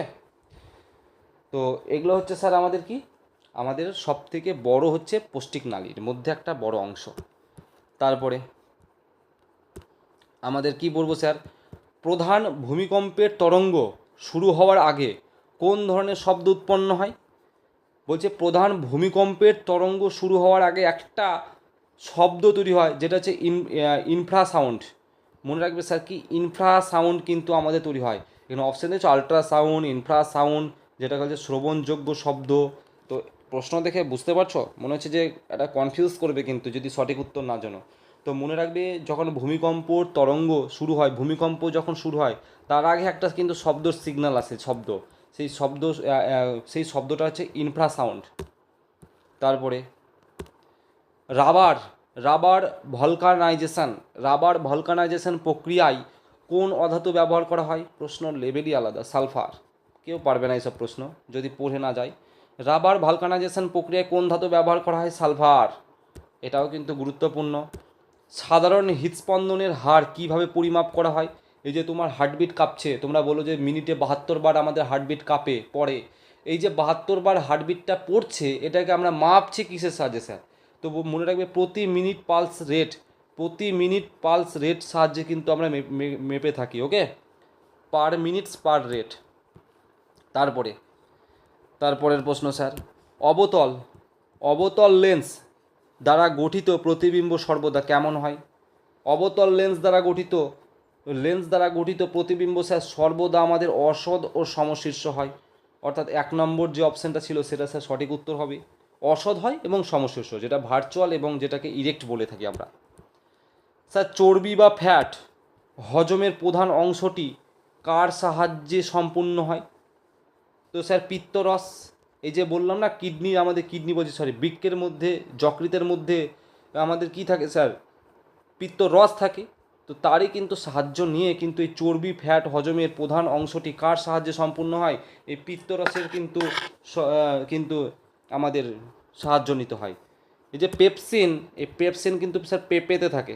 পেঁপে প্রচুর তাড়াতাড়ি হজমে সাহায্য করে তুমি যদি এই পেপসিন জাতীয় খাবার খাও। হাইড্রোক্লোরিক অ্যাসিড স্যার HCl কোথায় থাকে? পাকস্থলীর মধ্যে থাকে। তারপরে স্যার কম্পাঙ্কের একক কী স্যার? কম্পাঙ্কের একক হচ্ছে হার্জ। খুব গুরুত্বপূর্ণ, কম্পাঙ্কের একক কী স্যার? হার্জ। তারপরের প্রশ্ন স্যার, শরীরের ভিটামিন সি এর অভাবে কী রোগ হয়? পূর্বে আলোচনা করেছি স্যার, স্কারবি রোগ হয়। ভিটামিন বি থ্রির অভাবে স্যার পেলেগ্রা রোগ হয়। গলগণ্ড বা গয়টার রোগ কিসের অভাবে হয়? আয়োডিনের অভাবে স্যার হয়। আয়োডিন সব লিখবে তো। রাতকানা রোগ স্যার ভিটামিন এ এর অভাবে হয়। সব কটা গুরুত্বপূর্ণ। তারপরে স্যার বাতাসে অক্সিজেনের শতাংশ কত? আমি একটা স্যার সূত্র লিখছি। এন বাতাসে আমাদের কিসের সূত্র বলেছে? বাতাসে অক্সিজেনের NOAC নক, এটাকে বলি NOAC knock. N for sir nitrogen, সব থেকে বেশি আমাদের বাতাসের মধ্যে থাকে স্যার 78%। তারপরে স্যার অক্সিজেন থাকে, নাইট্রোজেনের পর অক্সিজেন স্যার 21%। তারপরে স্যার আর্গন, তারপরে স্যার আর্গন মোটামুটি ওই 0.004%-এর কাছাকাছি। ওকে, তো আর্গন আর কার্বন ডাইঅক্সাইড হয়তো আসে না, নাইট্রোজেনটা আসে আর অক্সিজেনটা সব থেকে বেশি প্রশ্ন আসে। তো এই সূত্রের সাহায্যে মনে রাখবে। তারপরে স্যার পৃথিবীতে মানুষ প্রথম কোন ধাতু ব্যবহার করতে শিখেছিল? কেউ আবার ভুল করে লোহা মেরে আসো না। তামা। আমরা প্রথম তামার ব্যবহার শিখেছি মানুষ, যেটা আছে আমাদের আদি মানুষরা। তারপরে স্যার জন্ডিসে আক্রান্ত রুগীর চোখের রং কেমন হয় স্যার? হলুদ হয়। পূর্বেই জন্ডিস সম্বন্ধে আলোচনা করেছি, হলুদ। স্যার শব্দের তীব্রতা কিসে মাপা হয়? শব্দের তীব্রতা মাপা হয় স্যার ডেসিবেল। একই প্রশ্ন রিপিট হচ্ছে। স্যার প্রাকৃতিক গ্যাসের প্রধান উপাদান কি? স্যার আমাদের প্রাকৃতিক গ্যাস বলতে গেলে যেটা আমাদের প্রকৃতির যেটা গ্যাস, সেটা হচ্ছে স্যার মিথেন, গোবর গ্যাস যেটাকে বলি, গোবর। হ্যাঁ, মিথেন। ওকে, খুব গুরুত্বপূর্ণ ছিল। তারপরে 0°C বাতাসে শব্দের গতিবেগ কত? দেখেছো প্রশ্নের লেভেলটা কোথায় রয়েছে? 0°C বাতাসে শব্দের গতিবেগ কত? তো 0°C আমাদের কি স্যার? 0°C শব্দের গতিবেগ হচ্ছে স্যার আমাদের 332 মিটার পার সেকেন্ড। চরম গুরুত্বপূর্ণ, 332 মিটার পার সেকেন্ড। তোমাকে বলবে স্যার শূন্য মাধ্যমে বাতাসের গতিবেগ কত? বলবে স্যার বাতাসের গতিবেগ কত? স্যার 332 মিটার পার সেকেন্ডে উত্তর। তারপরে নীল লিটমাস পেপার অ্যাসিটিক অ্যাসিড রাখলে কোথায় কোন রং পরিবর্তন হয়? এক কথায় বলতে গেলে নীল লিটমাস কিসের রূপান্তরিত হয়? নীল লিটমাস লালে রূপান্তরিত হয়, পূর্বেই বলেছি। এগুলো প্রশ্ন ঘুরিয়ে দিয়ে তোমাকে কনফিউজ করাচ্ছে। তারপরে বৈদ্যুতিক হিটারের হিটিং এলিমেন্ট কোন ধাতু দিয়ে তৈরি? হিটার করেছো হিট, ওই যে বাড়িতে ইস্ত্রি করো না, জামা কাপড় প্যান্ট সব ইস্ত্রি করি, তো সেই বৈদ্যুতিক হিটারের হিটিং এলিমেন্টের মধ্যে নাইক্রোম তার থাকে স্যার, নাইক্রোম তার। ওকে, যার জন্য হিটটাকে ধরে রাখে প্রচুর, হিট খুব তাড়াতাড়ি হয়, খুব তীব্র হিট হয়, যার জন্য কিছু হয়ও না। তারপরে নিচের কোনটি একটি ইলেকট্রনিক ডিভাইস নয়? একই প্রশ্ন, বাল্ব। এই প্রশ্ন আগে কিন্তু রিপিট হয়েছে, দেখেছো একই প্রশ্ন আসছে। এগুলো কিন্তু বিভিন্ন শিফট ওয়াইজ পরীক্ষা হয়েছে, তাহলে একই প্রশ্ন রিপিট হচ্ছে না। মহাজাগতিক দূরত্ব মাপার একক কি? মহাজাগতিক দূরত্ব মাপার একক হচ্ছে স্যার আলোকবর্ষ। খুব গুরুত্বপূর্ণ, এটা হচ্ছে আমাদের মহাজাগতিক, মানে বুঝতেই পারছো, বিশ্ব ব্রহ্মাণ্ড। স্যার 32 ডিগ্রি ফারেনহাইট নিচের কোনটির সমান? স্যার 32 ডিগ্রি ফারেনহাইট আর স্যার 273.15 কেলভিন একই জিনিস স্যার। এই 32 ডিগ্রি ফারেনহাইট আর ওটা মানে একই জিনিস। তারপরে স্যার রোধের রোধের এসআই একক কী স্যার? রোধের এসআই ইউনিট হচ্ছে স্যার আমাদের, রোধের একক কী স্যার? ওহম। রোধের একক কী স্যার আমাদের? ওহম। চলো তারপরে তারপরে স্যার সফট ড্রিঙ্কসে কোন গ্যাস পাওয়া যায়? এই যে তোমরা কোল্ড ড্রিঙ্কস খাও না স্যার, কোল্ড ড্রিঙ্কস, তারপরে হচ্ছে তোমাদের কোকোকলা, পেপসি, সেগুলোকে সফট ড্রিঙ্কস বলি স্যার। সফট ড্রিঙ্কসের মধ্যে আমাদের কি গ্যাস থাকে স্যার? CO2 থাকে, CO2। দেখবে একবারে যাই হোক, ওই কোল্ড ড্রিঙ্কসগুলো ফট করে বেরিয়ে যায় না, কার্বন ডাইঅক্সাইড থাকে। Soft drinks. সাধারণ লবণের রাসায়নিক নাম কি স্যার? আমি পূর্বে আলোচনা করেছিলাম NaCl, সোডিয়াম ক্লোরাইড। অনেক সময় এটাও আসে স্যার, সোডিয়াম ক্লোরাইড লিখবে তো স্যার, পাশে লিখে নেবে। নিচের কোনটি চৌম্বক পদার্থ নয়? চৌম্বক পদার্থ নয়। লোহা একটা চৌম্বক পদার্থ, লোহার সাথে চুম্বক ঠেকাও, টক করে টেনে নেবে। নিকেল তাও কিন্তু, কোবাল্ট একটা লোহারই ভাগ এটাও, কিন্তু টিন এটা একটা চৌম্বক পদার্থ নয়। ওকে, তোমরা বলবে স্যার টিনও তো লোহা টানে, টিনও তো স্যার আমাদের লোহায়, মানে ওই চৌম্বক যদি করি তাহলে টিনও তো হয়, কিন্তু এটা নন ম্যাগনেটিক মেটেরিয়াল, মনে রাখবে। মনে হলেও তোমার মনে হওয়ার সাথে কোনো সম্পর্ক নেই এখানে। তারপরে কম্পাঙ্ক কম্পাঙ্ক পরিমাপের একক কি স্যার? বারবার এই প্রশ্নটা আসছে, হার্জ। কম্পাঙ্কের একক হার্জ, রিপিট হচ্ছে। লোহায় মরিচা ধরার প্রক্রিয়াকে কি বলা হয় স্যার? লোহায় আমরা প্রত্যেকে জানি, বাতাসের মধ্যে যদি লোহা বাইরে রেখে দিই তাহলে লোহার মধ্যে জং পড়ে যায়, দীর্ঘদিন ধরে আস্তরণ পড়ে, হ্যাঁ, তো মরিচা পড়ে। তার সেটার জন্য হচ্ছে যেটা হচ্ছে করেশন, যেটাকে ক্ষয়ী ভবন বলি স্যার, ক্ষয়ী ভবন, যেটাকে বাংলায় বলি ক্ষয়ী ভবন। স্যার মানুষের রক্তের রং লাল কিসের কারণে হয়? জানো কেউ? মানুষের রক্তের রং লাল কিসের জন্য হয়? আমাদের শরীরে স্যার হিমোগ্লোবিন থাকে স্যার, আমাদের শরীরে হিমোগ্লোবিন, এই হিমোগ্লোবিনের মধ্যে স্যার একটা রঞ্জক থাকে, যেটা হচ্ছে স্যার লোহা। এই লোহার উপস্থিতির জন্যই কিন্তু আমাদের মানুষের রক্তের রং লাল হয় স্যার, হিমোগ্লোবিন। এটা সঠিক উত্তর কী যাবে স্যার? হিমোগ্লোবিন। স্যার বায়ুমণ্ডলে মেঘ ভেসে থাকে কিসের কারণে? স্যার ডেনসিটি কম, যত ঘনত্ব কম থাকবে তত ভাসবে। লো ডেনসিটি, কম ঘনত্বের কারণে। ডেনসিটি বেশি থাকলে ভাসতে থরি না পারবে। তারপরে স্যার মাছ কিসের সাহায্যে শ্বাস নেয়? প্রত্যেকে জানো, গিলস, যেটাকে আমরা ফুলকা বলি। ফুলকার সাহায্যে মাছ কী করে শ্বাস প্রশ্বাস নেয়? আমরা তো নাক দিয়ে নিই, কিন্তু মাছ আবার কিন্তু ফুলকার সাহায্যে নেয়। এক অশ্বশক্তি সমান সমান কত ওয়াট? Sir 746 watt. 746 ওয়াট, খুব গুরুত্বপূর্ণ। এক অশ্বশক্তি, 1 হর্স পাওয়ার সমান সমান কত ওয়াট? 746 ওয়াট। স্যার এলপিজি যেটা হচ্ছে লিকুইফাইড পেট্রোলিয়াম গ্যাস, হলো একটি হাইড্রোকার্বন, যা কিসের মিশ্রণ? এই এলপিজিতে কী কী গ্যাস থাকে? প্রোপেন আর বিউটেন থাকে স্যার, খুব গুরুত্বপূর্ণ। প্রোপেন আর বিউটেন মিলে হচ্ছে স্যার এলপিজি। কেউ আবার অপশানে দেখবে স্যার, এই যে আছে দেখো, কনফিউজ করার জন্য methane propane, methane butane, propane butane, confuse করানোর জন্য তোমাকে অপশান কিন্তু বসে থাকবে, তোমাকে সঠিক উত্তর কিন্তু ক্লিক করতে হবে, প্রোপেন আর বিউটেন।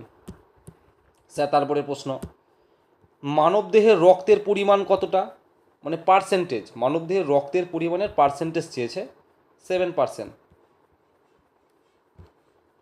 অনেকে বলবে স্যার শুধু 7%, তাহলে স্যার বাকিগুলো কি আছে? স্যার জল তো রয়েছে আমাদের শরীরে, সবই যদি 100% যদি আমাদের শরীরে রক্ত থাকে, তাহলে স্যার অক্সিজেন তো সব, আমাদের জল, শরীরে তো জলের প্রয়োজন, জল ছাড়া কি আর তুমি বেঁচে থাকতে পারবে না। তারপরের প্রশ্ন বলছে স্যার পরিপাকের পর প্রোটিন কিসে রূপান্তরিত হয়? মনে রাখবে স্যার অ্যামিনো অ্যাসিড, এটা চরম গুরুত্বপূর্ণ অ্যামিনো অ্যাসিড, কারণ প্রোটিন সবসময় ট্রান্সফার হয়, রূপান্তরিত হয় অ্যামিনো অ্যাসিডে। ওকে, তারপরে মানবদেহের প্রধান শ্বাস অঙ্গ কোনটি? ফুসফুস। প্রশ্নটা বারবার অনেকবার এসছে, তো রিপিট হয়েছে প্রশ্নটা বারবার। জীবনের মৌলিক একক কি? স্যার আমাদের জীবনের মৌলিক একক হচ্ছে স্যার সেল, কোষ। স্যার তুমি তোমার শরীর, তোমার হাতের মধ্যে একটা সুচ বা একটা ধরে নাও একটা কোনো পিন কাটা দিয়ে তুমি যদি পট করে একটা, সাপোজ এরকম পট করে একটু ছুবে, যে জায়গায় একটু গর্ত হবে ওই গর্তটার মধ্যে স্যার 10 লক্ষ সেল রয়েছে, 10 লক্ষ। কল্পনা করছো মানে সেল কতটা ছোট হয়, কতটা ক্ষুদ্র ক্ষুদ্র 10 লক্ষ সেল সেখানে দেখতে পাবে। তো স্যার পুরো সেল দিয়ে কিন্তু আমাদের শরীর কিন্তু তৈরি। তাই বলছে স্যার জীবনের মৌলিক একক হচ্ছে স্যার সেল বা কোষ।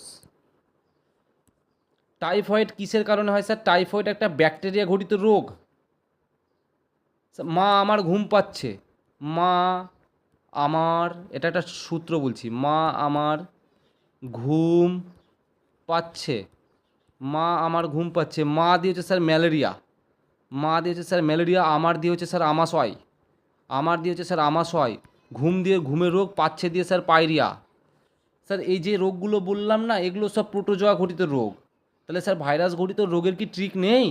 আছে তো, পৌষ মাস চলে এলো, জগৎ জুড়ে এই ডেটে ইচ্ছে মতো পিঠে হবে, এগুলো স্যার সব ভাইরাস। এগুলো পৌষ মাস, পৌষ দিয়ে স্যার পোলিও, মাস দিয়ে মামস, চলে দিয়ে স্যার চিকেনগুনিয়া, এই চলে দিয়ে স্যার হ্যাঁ চিকেনগুনিয়া, এলো দিয়ে এনকোফ্যালাইটিস। স্যার এইভাবে সূত্র আছে, সবই আলোচনা হবে, এতটা তাড়াহুড়া করলে হবে? ব্যাকটেরিয়া ঘটিত রোগেরও ট্রিক্স রয়েছে। গতকাল যখন টিভিটা প্লে করলাম, ব্যাকটেরিয়া ঘটিত রোগ নিয়ে বলতে দেখলাম, গত দিয়ে গোনোরিয়া, কাল দিয়ে কলেরা, সবই ট্রিক্স রয়েছে। আর এখান থেকে প্রশ্ন আসবে ব্যাকটেরিয়া, ভাইরাস, প্রোটোজোয়া। পাগলা কুকুরের কামড়ে যে রোগ হয় তাকে কি বলা হয়? জলাতঙ্ক, র্যাবিস, পূর্বে আলোচনা করেছি। ডেঙ্গু স্যার কিসের অভাবে হয়? তুমি জানো স্যার মশার কামড়ে ডেঙ্গু রোগ হয়, কিন্তু অপশানটা তোমার স্যার মশা থাকবে না পরীক্ষায়। অপশানে থাকবে স্যার স্ত্রী অ্যানোফিলিস মশা, পুরুষ অ্যানোফিলিস মশা, এডিস মশা, স্ত্রী এডিস এডিস মশা, পুরুষ এডিস মশা। নাও তখন তুমি কি করবে? মশার কামড়ে তো স্যার আমি জানি যে স্যার ডেঙ্গু রোগ হয়। মনে রাখবে স্যার স্ত্রী, আমাদের যে এডিস মশা রয়েছে, এডিস, সেই মশার কামড়ে কিন্তু আমাদের কি হয়? ডেঙ্গু হয়, ডেঙ্গু। তারপরে স্যার সালোক সংশ্লেষ, সালোক সংশ্লেষ কোথায় সম্পন্ন হয়? দেখো স্যার সালোক সংশ্লেষ কিন্তু আমাদের সবুজ অংশে, উদ্ভিদের যে সবুজ ভাগ, সবুজ অংশের মধ্যেই কিন্তু সালোক সংশ্লেষ হয়। কাণ্ডের মধ্যেও হয় না, মূলের মধ্যেও হয় না। উদ্ভিদের যে পাতায় রয়েছে, পাতার মধ্যে ক্লোরোপ্লাস্ট থাকে, সেই ক্লোরোপ্লাস্টের মধ্যে ক্লোরোফিল থাকে, সেই ক্লোরোফিলের মধ্যে সালোক সংশ্লেষ সংশ্লেষিত হয়। তো বেশি ডিপে থরি না তোমাদের যেতে হবে, যতটুকু দরকার শুধু ততটুকু বড়। কোষকে আবিষ্কার করে রবার্ট হুক, পূর্বে আলোচনা করেছি, রবার্ট হুক। তারপরে স্যার এটা খুব গুরুত্বপূর্ণ, স্টার মারবে তো, মানে স্টার তো প্রত্যেকটাই প্রশ্ন, বাদ কোনটা দিবে তুমি? বৃক্ক বা কিডনির ক্ষুদ্রতম কার্যকরী এককের নাম কি? বৃক্ক বা কিডনির ক্ষুদ্রতম কার্যকরী এককের নাম হচ্ছে স্যার নেফ্রন। বৃক্কের গঠনগত কার্যগত এককের স্যার নেফ্রন বলি। ভিটামিন সি এর রাসায়নিক নাম কি স্যার? সাইট্রিক অ্যাসিড, পূর্বে আলোচনা করেছিলাম। ভিনেগার, অ্যাসিটিক অ্যাসিড পড়েছিল। ভিটামিন বি, আমাদের ভিটামিন বি এর হচ্ছে থায়ামিন। সবই টার্টারিক, তো এটা অ্যাসিডের নাম ভরে দিয়েছে, টার্টারিক অ্যাসিড, যেটা তেঁতুলে পাওয়া যায়। তারপরে কোন রোগ প্রতিরোধে ডিপিটি ভ্যাকসিন ব্যবহার হয়? এটা চরম গুরুত্বপূর্ণ, কারণ এর ফুল ফর্মের মধ্যেই লুকিয়ে রয়েছে। ডিপিটি ভ্যাকসিন দেওয়া হয় স্যার ডিপথেরিয়া রোগ হলে, পার্টুসিস রোগ হলে এবং টিটেনাস রোগ হলে ডিপিটি ভ্যাকসিন দেওয়া হয়। টিটেনাস খুব একটা ডেঞ্জার রোগ, যতটা দেখে মনে হয় সহজ, সহজ নয়। দেখবে হাত পা কেটে গেল বা কি কোনো কিছুতে কামড়ালো, আমরা একটা টেট ব্যাক ইঞ্জেকশন নিতে যাই। সেটাই তো স্যার কেন নিতে চাই? কারণ আমাদের শরীরে যদি কোনো রকমভাবে টিটেনাস না হয়ে যায়, এই টিটেনাস হলে কিন্তু একেবারে পুরো সেই জায়গাটাকে কেটে বাদ দিতে হবে, পুরো শেষ করে ফেলবে। তার জন্য আমরা ভয়ে ভয়ে টিটেনাস করে নিই। এমনিতেও আমাদের টেট ব্যাক ইঞ্জেকশন করা দরকার 3 মাস পর পর, কিছু হোক আর শরীরে না হোক, রোগ প্রতিরোধ ক্রিয়া ভালো রাখার জন্য। তারপরে স্যার নিচের কোনটির উপস্থিতির কারণে পাতার রং সবুজ হয়? ক্লোরোফিলে তো একটু আগে আলোচনা করলাম, এখনই প্রশ্ন চলে এসছে। উদ্ভিদের পাতার মধ্যে ক্লোরোপ্লাস্ট থাকে, সেই ক্লোরোপ্লাস্টের মধ্যে স্যার ক্লোরোফিল থাকে, সেই ক্লোরোফিলের জন্যই তো সবুজ রং হয়। স্যার গতির এসআই ইউনিট কি স্যার? স্পিড আমরা কিসে মাপি স্যার? Metre per second. তুমি এক জায়গা থেকে আরেক জায়গায় স্পিডে দৌড়ে গেলে কত মিটার ডিস্টেন্স? তুমি বলে স্যার 100 মিটার আমি দৌড়ে গেলাম। একটা তোর 100 মিটার দৌড়াতে তো একটা সময় লেগেছে, সেটা 10 সেকেন্ড হোক, তোমার 15 সেকেন্ডে তুমি 100 মিটার যাও, 20 সেকেন্ডে যাও, তার জন্য তো স্যার মিটার পার সেকেন্ড। গতির কোন সূত্র বলকে সংজ্ঞায়িত করে? বলো দেখি তোমরা, গতির কোন সূত্র? নিউটনের দ্বিতীয় গতিসূত্র থেকে বলের সংজ্ঞা পাই আমি বলেছিলাম স্যার, ফোর্স, যেখানে বল, ভর, বল বেগ এগুলো সব কটা বল কোথা থেকে পাই? নিউটনের দ্বিতীয় গতিসূত্র। এ আসবেই প্রশ্ন আমার যা মনে হচ্ছে এখান থেকে আবার। যানবাহনের গতি পরিমাপক যন্ত্রকে কি বলা হয়? স্যার যানবাহনের যে যন্ত্র সেটাকে বলে স্পিডোমিটার। সেটাকে বলে sir speedometer. Sir chronometer sir সময় পরিমাপ করি আমরা, সময়, টাইম। স্যার ব্যারোমিটার বায়ুর চাপ পরিমাপ করি স্যার। এগুলো নোট করবে তো। ওহমের সূত্র অনুযায়ী নিচের কোনটি সঠিক? স্যার মনে রাখবে যে ওহমের সূত্র অনুসারে আমাদের যে তড়িৎ প্রবাহ আমাদের যখন মাপি স্যার, তড়িৎ প্রবাহ সমান সমান ভোল্টেজ বাই রোধ। এটা হচ্ছে স্যার ওহমের সূত্র। ওহমের সূত্র হচ্ছে স্যার তড়িৎ প্রবাহ সমান সমান ভোল্টেজ বাই রোধ। এটা দিয়ে এখানে অঙ্কও আসবে, দেখো তোমাদের কিছুক্ষণ পরে। তোমরা ভাবছো যে সায়েন্সে অঙ্ক আসে না, সায়েন্স থেকে অঙ্কও আসে তোমাদের অগ্নিবীরে তো আসবে কনফার্ম। একটা করে তো কারো না কারো শিফটে দেখতে পাবে, কারণ এগুলো আসবে, কিছু করার নেই, পড়তে হবে। আর এখানে তো নাম্বার পাবে না, বললাম না সায়েন্স তোমার ঠিক করবে চাকরি। মায়োপিয়া বা ক্ষীণদৃষ্টি প্রতিকারের জন্য কোন লেন্স ব্যবহার করি? অবতল লেন্স। এটা আমি ব্যবহার করি, আমি তো চশমা পরি, আমার চোখের দৃষ্টি মানে মাইনাস পাওয়ার রয়েছে, তো আমারটা হচ্ছে মায়োপিয়া রোগ। ক্ষীণদৃষ্টি প্রতিকার অর্থাৎ আমি কাছের জিনিস সব ভালো দেখতে পাই কিন্তু আমি দূরের জিনিস দেখতে পাই না, আমার মায়োপিয়া। আমার লেন্স যেটা ব্যবহার করি, চশমা পরি, সেটা আমার অবতল লেন্স। আর উত্তল লেন্স কি? দূরের জিনিসকে কাছে টেনে আনবে, বড় বড় দেখাবে, সেটা হচ্ছে উত্তল লেন্স। স্যার সিএও রাসায়নিক নাম কি পূর্বে আলোচনা করেছি? Calcium oxide. CaO calcium oxide. মেন্ডেলিপের পর্যায় সারণী কিসের উপর ভিত্তি করে তৈরি? স্যার মেন্ডেলিপ যে পর্যায় সারণীটা তৈরি করেছে, সেই পর্যায় সারণীটা টোটালটাই ভরের উপর নির্ভর করে তৈরি। ভর, পারমাণবিক ভর। এর চরম গুরুত্বপূর্ণ প্রশ্ন এটা, পারমাণবিক ভর। নিচের কোনটি একটি কঠিন পদার্থ? একবারে কঠিন, তো লোহা ছাড়া আর কী হবে কঠিন পদার্থ? এই ভয়ে কেউ অপশান মারবে না, নেগেটিভ থরি না আছে, সব মেল আসবে। আর আমি ফাইনাল তোমাদেরকে পরীক্ষা দিতে যাওয়ার আগে যে প্রশ্নগুলো উত্তর তোমরা করতে পারবে না, কীভাবে ট্র্যাকেল করবে তার ট্রিক বলবো। 80 থেকে 90% আমি কনফার্ম বলে দিতে পারি, লাগবে। ট্রিক্স রয়েছে, ট্রিক্স। এমনি নয়, 15 বছরের এক্সপিরিয়েন্স থেকে তোমাদেরকে শেয়ার করব। কিছু ট্রিক্স বলবো, তুমি উত্তর জানো না কিন্তু টেকনিক অ্যাপ্লাই করে আসবে, দেখবে উত্তর ঠিক হয়ে চলে আসবে। তো এগুলো এখন বলবো না, এগুলো পরীক্ষার যখন দিতে যাবে তার 4-5 দিন আগে হয়তো বললাম। তারপর বলছে পর্যায় সারণীর সবথেকে হালকা ধাতু কি? তো সবথেকে হালকা ধাতু আমাদের লিথিয়াম ধাতু। সবথেকে হালকা ধাতু হচ্ছে স্যার লিথিয়াম। এবার তোমাকে যদি বলতে স্যার সবথেকে হালকা গ্যাস কি, তখন বলতে স্যার তুমি হিলিয়াম। তখন তুমি বলতে স্যার হিলিয়াম। এটা ধাতু বলেছে, ধাতু বললে লিথিয়াম, গ্যাস বললে হিলিয়াম। কিন্তু এই পার্থক্যগুলো কিন্তু বুঝবে, ভুলভাল মেরে দিও না। তারপরে মানুষের প্রস্রাবের পিএইচ, এই পিএইচ দিয়ে তোমার প্রশ্ন থাকছে। প্রস্রাব, আমরা যে মূত্র ত্যাগ করি তার কিন্তু পিএইচ কত স্যার? শুধু 6। হিটার তার নিচের কোনটির দ্বারা তৈরি? একটু আগে বললাম নাইক্রোম তার দ্বারা হিটার তৈরি।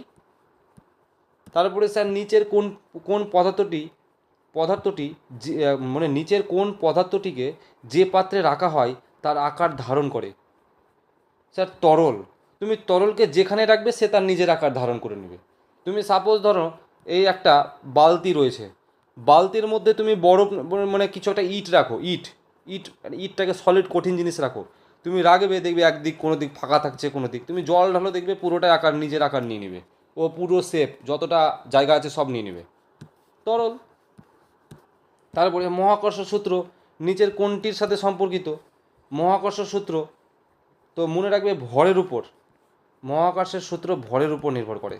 এটাও চরম গুরুত্বপূর্ণ প্রশ্ন। আমি এই বললাম না যে এই তোমাদের অঙ্ক প্রশ্ন থাকবে, যে একটি গাড়ির গতিবেগ 5 মিটার পার সেকেন্ড থেকে বৃদ্ধি পেয়ে 20 মিটার পার সেকেন্ড, এর ত্বরণ কত মিটার পার সেকেন্ড? আমি বলেছিলাম অঙ্ক থাকবে তোমাদের। তো দেখো এটাকে ভালো করে একটু বুঝিয়ে দিচ্ছি। স্যার যখন আমরা ত্বরণ, এই অঙ্ক যদি তোমাদের পরীক্ষা আবার আসে তোমাকে করে আসতে হবে স্যার। ত্বরণ যখন বের করে বলবে স্যার সূত্রটা লিখবে স্যার, প্রাথমিক বেগ মাইনাস স্যার চূড়ান্ত বেগ বাই সময়, এটা সূত্র। স্যার প্রাথমিক বেগ বলতে গেলে আমার যে বেগটা ছিল, তোমার প্রাথমিক বেগ যেটা আমার প্রথমে ছিল, ধরে নাও কি আমি এই আস্তে আস্তে হাঁটা শুরু করলাম, এটা আমার প্রাথমিক বেগ। হাঁটতে হাঁটতে জোরে দৌড়াতে লাগলাম, ওটা আমার চূড়ান্ত বেগ, মানে আমি চূড়ান্ত জায়গায় পৌঁছে গেছি। তাহলে প্রাথমিক বেগটা স্যার কত ছিল স্যার? 10। স্যার চূড়ান্ত বেগ কত ছিল? বেড়ে কত হয়েছে স্যার? 20 হয়েছে। 10 মাইনাস 20 বাই আমার সময়, সময় কত ছিল স্যার? 5। অর্থাৎ 10 থেকে 20 বাদ দিলে কত হয় স্যার? 10 হয়। 10/5 অর্থাৎ 5 দুগুণে 10, 2। ত্বরণ থেকে অঙ্ক আসলে আশা করছি তুমি সব কটাই করে আসতে পারবে, ঠিক আছে? তারপরে স্যার বল, বল বলের এসআই ইউনিট কি স্যার? নিউটন। বলের এসআই ইউনিট স্যার বল, এই বলের এসআই পদ্ধতিতে একক হচ্ছে স্যার নিউটন, নিউটন। সিজিএস পদ্ধতি থেকে স্যার সিজিএস, সিজিএস পদ্ধতি স্যার ডাইন। কেন সিজিএসটা কি আসতে পারে না? শুধু সবসময় কি পরীক্ষায় নিউটন এসছে এসআই পদ্ধতি বলে তোমাদের আবার নিউটন আসবে? পরের বার দেখবে সিজিএস আসবে। সবই জানতে হবে, ঠিক আছে? জানার কোনো শেষ নেই, সব জানতে হবে। এসআই পদ্ধতিতে বলের এসআই একক হচ্ছে আমাদের নিউটন, আর সিজিএস পদ্ধতিতে ডাইন। দেখো সিজিএস, এই সিজিএসের ফুল ফর্ম লিখেছে C for centimetre, G for gram, S for second. Centimetre, gram, second, মানে এটা একটা ছোট্ট ইউনিট, আর এসআই একটা বড় ইউনিট। এই ফুল ফর্মগুলো জানলেও বেশ একটা সুবিধা হয়। হাইড্রোক্লোরিক অ্যাসিডের আণবিক সংকেত কি? হাইড্রোক্লোরিক অ্যাসিড HCl, পূর্বেই তো আলোচনা করে দিয়েছি, এটা পাকস্থলীতে পাওয়া যায় hydrochloric acid. Sir pH, pH scale, এই পিএইচ থেকে এত প্রশ্ন আসছে। এই পিএইচ স্কেল আবিষ্কার কে করেছিল? সোরেনসেন। কে করেছিল? সোরেন, সোরেন সেন। এই সোরেন সেন আবিষ্কার করেছিল পিএইচের যে স্কেলটা, এই যে এতক্ষণ পিএইচের মান সব জায়গায় পড়ছো, এই স্কেলটাই আবিষ্কার করেছিল সোরেন সেন। তারপরে কোনো কোনো অধাতু, কোন অধাতু কক্ষ তাপমাত্রায় তরল অবস্থায় থাকে? এক কথায় বলতে গেলে কোন অধাতু কক্ষ তাপমাত্রায় তুমি যতই হিট দাও, তুমি একেবারে হিট দাও, ও তরলই থাকবে। বলছে না আমাকে তাপ দিয়ে তুমি অন্য কিছু করতে পারবে না, তরলই থাকবো আমি, সেটা ব্রোমিন। একে যতই হিট দাও এ তরলই থাকবে। তারপরে স্যার, তারপরের প্রশ্ন স্যার ডিটারজেন্ট পাউডারে প্রধানত কোন অ্যাসিড উপস্থিত থাকে? আমাদের যে ডিটারজেন্ট পাউডার, সেই পাউডারের মধ্যে স্যার সোডিয়াম কার্বনেট থাকে ডিটারজেন্ট পাউডারের মধ্যে। বাড়িতে ব্যবহার করো তোমরা ডিটারজেন্ট পাউডার? ডিটারজেন্ট মানে কি গো? ব্যবহার করো না? সবাই ব্যবহার করি আমরা ডিটারজেন্ট পাউডার। তারপরে মিথানোয়িক অ্যাসিডের রাসায়নিক সংকেত কি? মিথানোয়িক অ্যাসিড রাসায়নিক সংকেত আসছে, তাহলে কত ডিপের প্রশ্ন।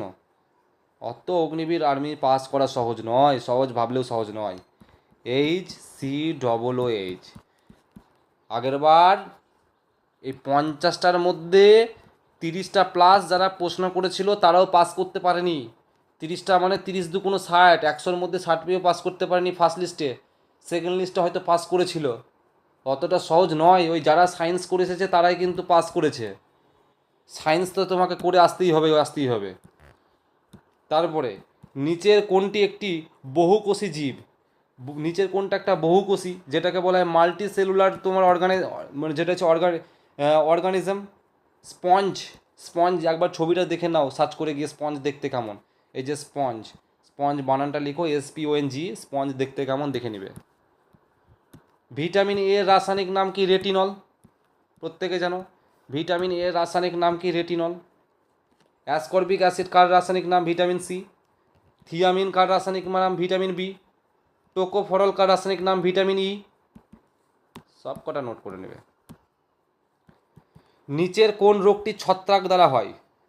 ছত্রাক আমাদের যে শরীরে দাঁত, রিং ওয়ার্ম যেটাকে বলি, দাঁত হয় না শরীরে, চুলকায় খুব গোল গোল করে, এগুলো সব কি? ছত্রাক। তোমার স্কিনকে একবারে ধীরে ধীরে একবারে খায়, খেয়ে খেয়ে বেঁচে থাকে। তোমার স্কিনকে কুচ করে খায় আর তোমার চুলকায়।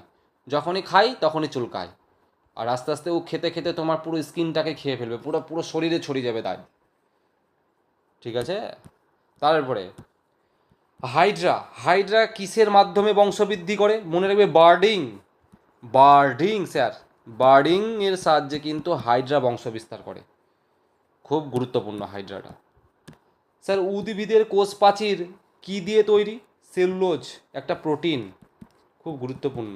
সেলুলোজ দিয়ে উদ্ভিদের যে সেল ওয়াল, উদ্ভিদের যে সেল ওয়াল, আমাদের শরীরেও তো সেল রয়েছে, কোষ রয়েছে, তেমন উদ্ভিদদেরও তো কোষ রয়েছে। যার জীবন আছে তার তার সেল রয়েছে। সে হতে পারে সে উদ্ভিদ কথা বলতে না পারে, চলতে না পারে, তার জীবন রয়েছে মানে তার কোষ রয়েছে। তো তার যে কোষ, সেই কোষটাকে ঢেকে রাখে, প্রোটেক্ট করছে, বাঁচিয়ে রাখার জন্য একটা প্রাচীরের দরকার। সেই প্রাচীরটা স্যার সেলুলোজ।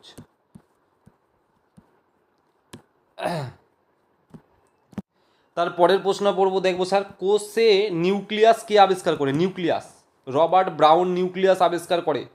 এ চরম গুরুত্বপূর্ণ, এই নিউক্লিয়াস কে আবিষ্কার করে? Robert brown.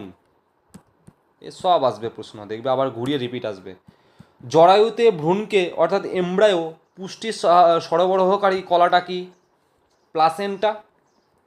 প্লাসেন্টা এটাই হচ্ছে জরায়ুতে ভ্রূণকে পুষ্টি সরবরাহ করে। মানে বুঝতে পেরেছো? ওভারির মধ্যে অর্থাৎ মায়ের যে গর্ভের পেটের মধ্যে যখন কোনো বাচ্চা থাকে, এই বাচ্চাটাকে যে খাবার পৌঁছায় পুষ্টি, বাচ্চাটা তো বেঁচে থাকে নিশ্চয়ই, তো এই বাচ্চাটাকে খাবার পৌঁছাতে সাহায্য করে কে? প্লাসেন্টা। এই প্লাসেন্টাই সাহায্য করে, নাহলে বেঁচে থাকবে কী করে? কিসের সাহায্যে মটর গাছ একে অপরের ওপর একে অপরের একে অপরের ওপর ভর করে ওপরে ওঠে? এটা কোনো প্রশ্ন? এই যে মটর গাছ কীভাবে, লতা জাতীয় উদ্ভিদগুলো, লতাগুলো এরা কী করে বেড়ে উঠে গো? এটা উত্তর কী হয়ে যাবে? আকর্ষ, যেটাকে বলে টেন্ড্রিল। অনেকে আবার এসব উল্টাপাল্টা মেরে দিও না, লতা পাতা মেরে দিও না। টেন্ড্রিল যেটাকে আকর্ষ বলি। তারপরে সায়েন্সের প্রশ্ন, সায়েন্সের ভাষাতেই থাকবে। মাইটোকন্ড্রিয়াকে কোষের মুষ্টিঘর বলা হয় কেন? মাইটোকন্ড্রিয়াকে কোষের মুষ্টিঘর, তোমরা প্রত্যেকে জানো যে কোষের শক্তিঘর, কোষের শক্তিঘর তোমরা প্রত্যেকে জানো যে মাইটোকন্ড্রিয়াকে বলে। কিন্তু কেন বলে? কারণ এই মাইটোকন্ড্রিয়ার মধ্যে তৈরি হয় ATP sir, ATP, adenosine triphosphate. Sir আমাদের শরীরে 38 অণু এটিপি তৈরি হয়। এই 38 অণু এটিপি যখন আমাদের শরীরে তৈরি করে, তার মধ্যে স্যার 2 অণু এটিপি খরচই হয়ে যায়, 2 অণু এটিপি খরচ হয়ে যায় তৈরি করতে করতে, বাকি স্যার পড়ে থাকে 36 অণু এটিপি। আর এই 36 অণু এটিপি নিয়ে আমরা শক্তি দেখিয়ে বেড়াই, এই আমার এত শক্তি, এই আমার এত এনার্জি। যার এটিপি যত খরচ হবে তার এনার্জি তত ডাউন, মানে তার ভালো লাগছে না, বলে না ওই কারণে এটিপি তৈরি হচ্ছে না ঠিকঠাক। তো সব কটাই গুরুত্বপূর্ণ প্রশ্ন, সবই গুরুত্বপূর্ণ হয়। মানুষের বামত্ব বা খড়বাকৃতির জন্য নিচের কোনটি দায়ী? পিটুইটারি গ্রন্থির কম ক্ষরণের জন্য বামত্ব রোগ হয়। তোমরা পাবে পরীক্ষায় প্রশ্ন, দেখবে পিটুইটারি। ওকে। তারপরে কার্বনের যোজ্যতা, কার্বনের যোজ্যতা কত? স্যার কার্বনের যোজ্যতা হচ্ছে 4, যোজ্যতা কার্বনের 4। তারপরে স্যার মোমবাতির জ্বালার প্রক্রিয়ার সাথে জড়িত কি? মোমবাতি আমাদের একটা জিনিস মনে রাখবে, মোমবাতি না, আমাদের দু রকমের প্রক্রিয়া হয়, ভৌত রাসায়নিক দুটোই। এটা অনেক সময় মোমবাতির দহনের সাথে তোমরা গুলিয়ে ফেলবে। মোমবাতির দহন যখন বলবে স্যার তখন সেটা ভৌত পরিবর্তন, কিন্তু মোমবাতি জ্বলছে সেটা কী ধরনের প্রক্রিয়া? মোমবাতি চলছে, সেখানে ভৌত রাসায়নিক দুটোই কাজ করছে। পিঁপড়ের হুলে কোন অ্যাসিড থাকে স্যার? মিথানোয়িক অ্যাসিড বা ফর্মিক অ্যাসিড। বারবার রিপিট হচ্ছে, পূর্বে আলোচনা করেছি। নিচের কোন ধাতুটিকে ছুরি দিয়ে কাটা যায়? এই যে চাকু রয়েছে, চাকু, তুমি এই যে সোডিয়াম, এই সোডিয়াম এমন একটা ধাতু যেটা তুমি চক করে চাকু দিয়ে বা ছুরি দিয়ে বা হেসো দিয়েও তুমি কেটে দিতে পারো, কোনো সমস্যা নেই, যেটা দিয়ে পাটা কেটে দাও, তোমার ইচ্ছে হলে কেটে দাও। কার্বন নিচের কোন ধরনের বন্ধন গঠন করে? কার্বন আমাদের সমযোজী বন্ধন গঠন করে। কার্বন সমযোজী বন্ধন, যেটাকে বলা হয় কনভালেন্ট বন্ড। বন্ড মানে এই একটা করে, এই একটার সাথে একটা করে বন্ড তৈরি করে। ওই বন্ড বুঝতে গেলে এখন আর এই ক্লাস তোমাকে আর শেষ করতে হচ্ছে না 200টা প্রশ্ন। সূর্য থেকে পৃথিবীতে কোন পদ্ধতিতে তাপ সঞ্চালিত হয়? আগেও পেয়েছি, বিকিরণ, রেডিয়েশন। তাপমাত্রা বৃদ্ধিতে বস্তুর আয়তন সাধারণত কি? তাপমাত্রা বৃদ্ধিতে সাপোজ ভাবো দেখি একটা জিনিস কি দিয়ে বোঝায় বলো তো? তাপমাত্রা, সাপোজ লোহা রয়েছে, লোহা তীব্র হিট দিলাম, লোহা তাপমাত্রা পড়ছে, তাপ পেয়ে হিট হলো, তাহলে লোহাটা যেমন ছিল তাহলে লোহাটা একটু হালকা গলবে না? গললেই তার আয়তন বাড়বে না? ছোট ছিল বড় হয়ে যাবে না? তাহলে বৃদ্ধি পাবে। চলো না, নর্মাল প্রশ্ন। নিচের কোন যন্ত্রটি শুধুমাত্র হৃদরোগ সংক্রান্ত সমস্যা মূল্যায়নের জন্য ব্যবহৃত হয়? আমাদের হৃদরোগ, এটা দেখবে তুমি কারো হৃৎপিণ্ডর মাপার জন্য, এগুলো তোমরা সব এখন যখন ডাক্তারখানা কোথাও ছুটবে এগুলো বুঝতে পারবে। ইসিজি, ইলেকট্রোকার্ডিওগ্রাফ ইসিজি আমরা ব্যবহার করি হার্টবিটের, হৃৎপিণ্ডের দেখবে যদি কারো রোগ হয়, হার্টের রোগ, দেখবে যে টেস্টটা দেয় না, সেটা ইসিজি টেস্ট দেয়। এমআরআই কেন হয়? পুরো শরীরকে স্ক্যান করে দেখার জন্য এমআরআই। এখানে সুপার আমাদের ব্যবহার করা হয়, যেটাকে ভুলে গেলাম আমি, যাই হোক। এক্স রে তো আমাদের হাড়টার ভেঙে গেল, দেখে এক্স রে জন্য। সিটি স্ক্যান তো জানোই, সব কিছুর জন্য সিটি স্ক্যান করা হয়, ব্রেনেরও করা হয়, শরীরের ইতেও করা হয়। তারপরে আবার অঙ্ক দেখেছো, আবার একটা অঙ্ক রয়েছে। যদি যদি ভোল্টেজ 32 ভোল্টেজ হয় এবং তড়িৎ প্রবাহ 2 অ্যাম্পিয়ার হয়, তবে রোধের মান কত? স্যার 16 দুগুণ এই মানে তোমরা ভাগ করে দেবে, যে কি করে দেবে আমাদের যখন রোধ বের করব আর রেজিস্ট্যান্স যখন স্যার বের করব, আমাদের যেটা ভোল্ট আছে সেটাকে আমাদের তড়িৎ প্রবাহকে দিয়ে ভাগ করে দাও, অর্থাৎ 32কে 2 দিয়ে ভাগ করে দাও, 16 দুগুণ 32। কোনো বস্তু দ্বারা অতিক্রান্ত মোট পথের দৈর্ঘ্যকে কী বলা হয় স্যার? দূরত্ব। কোনো বস্তু দ্বারা মোট অতিক্রান্ত পথের দূরত্বকে এই যে মোট কথাটা যখন আসবে না স্যার, মোট অতিক্রান্ত পথের দূরত্ব, তখন স্যার সেটা আমাদের ডিস্ট্যান্স হয়ে যাবে। এগুলো কিন্তু মাথায় রাখবে। তারপরে স্যার উদ্ভিদ কোষকে প্রাণী কোষকে কে পৃথক করে?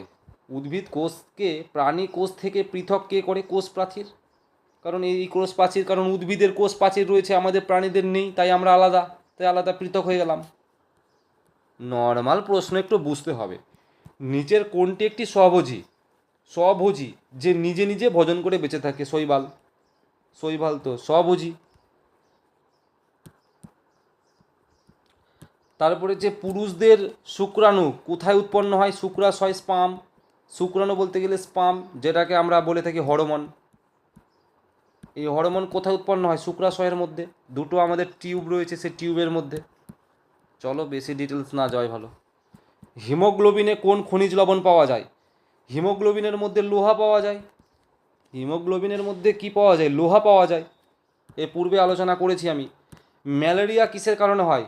প্লাজমোডিয়াম ভাইবক্সের কারণে, প্লাজমোডিয়ামের কারণে কিন্তু ম্যালেরিয়া রোগ হয়।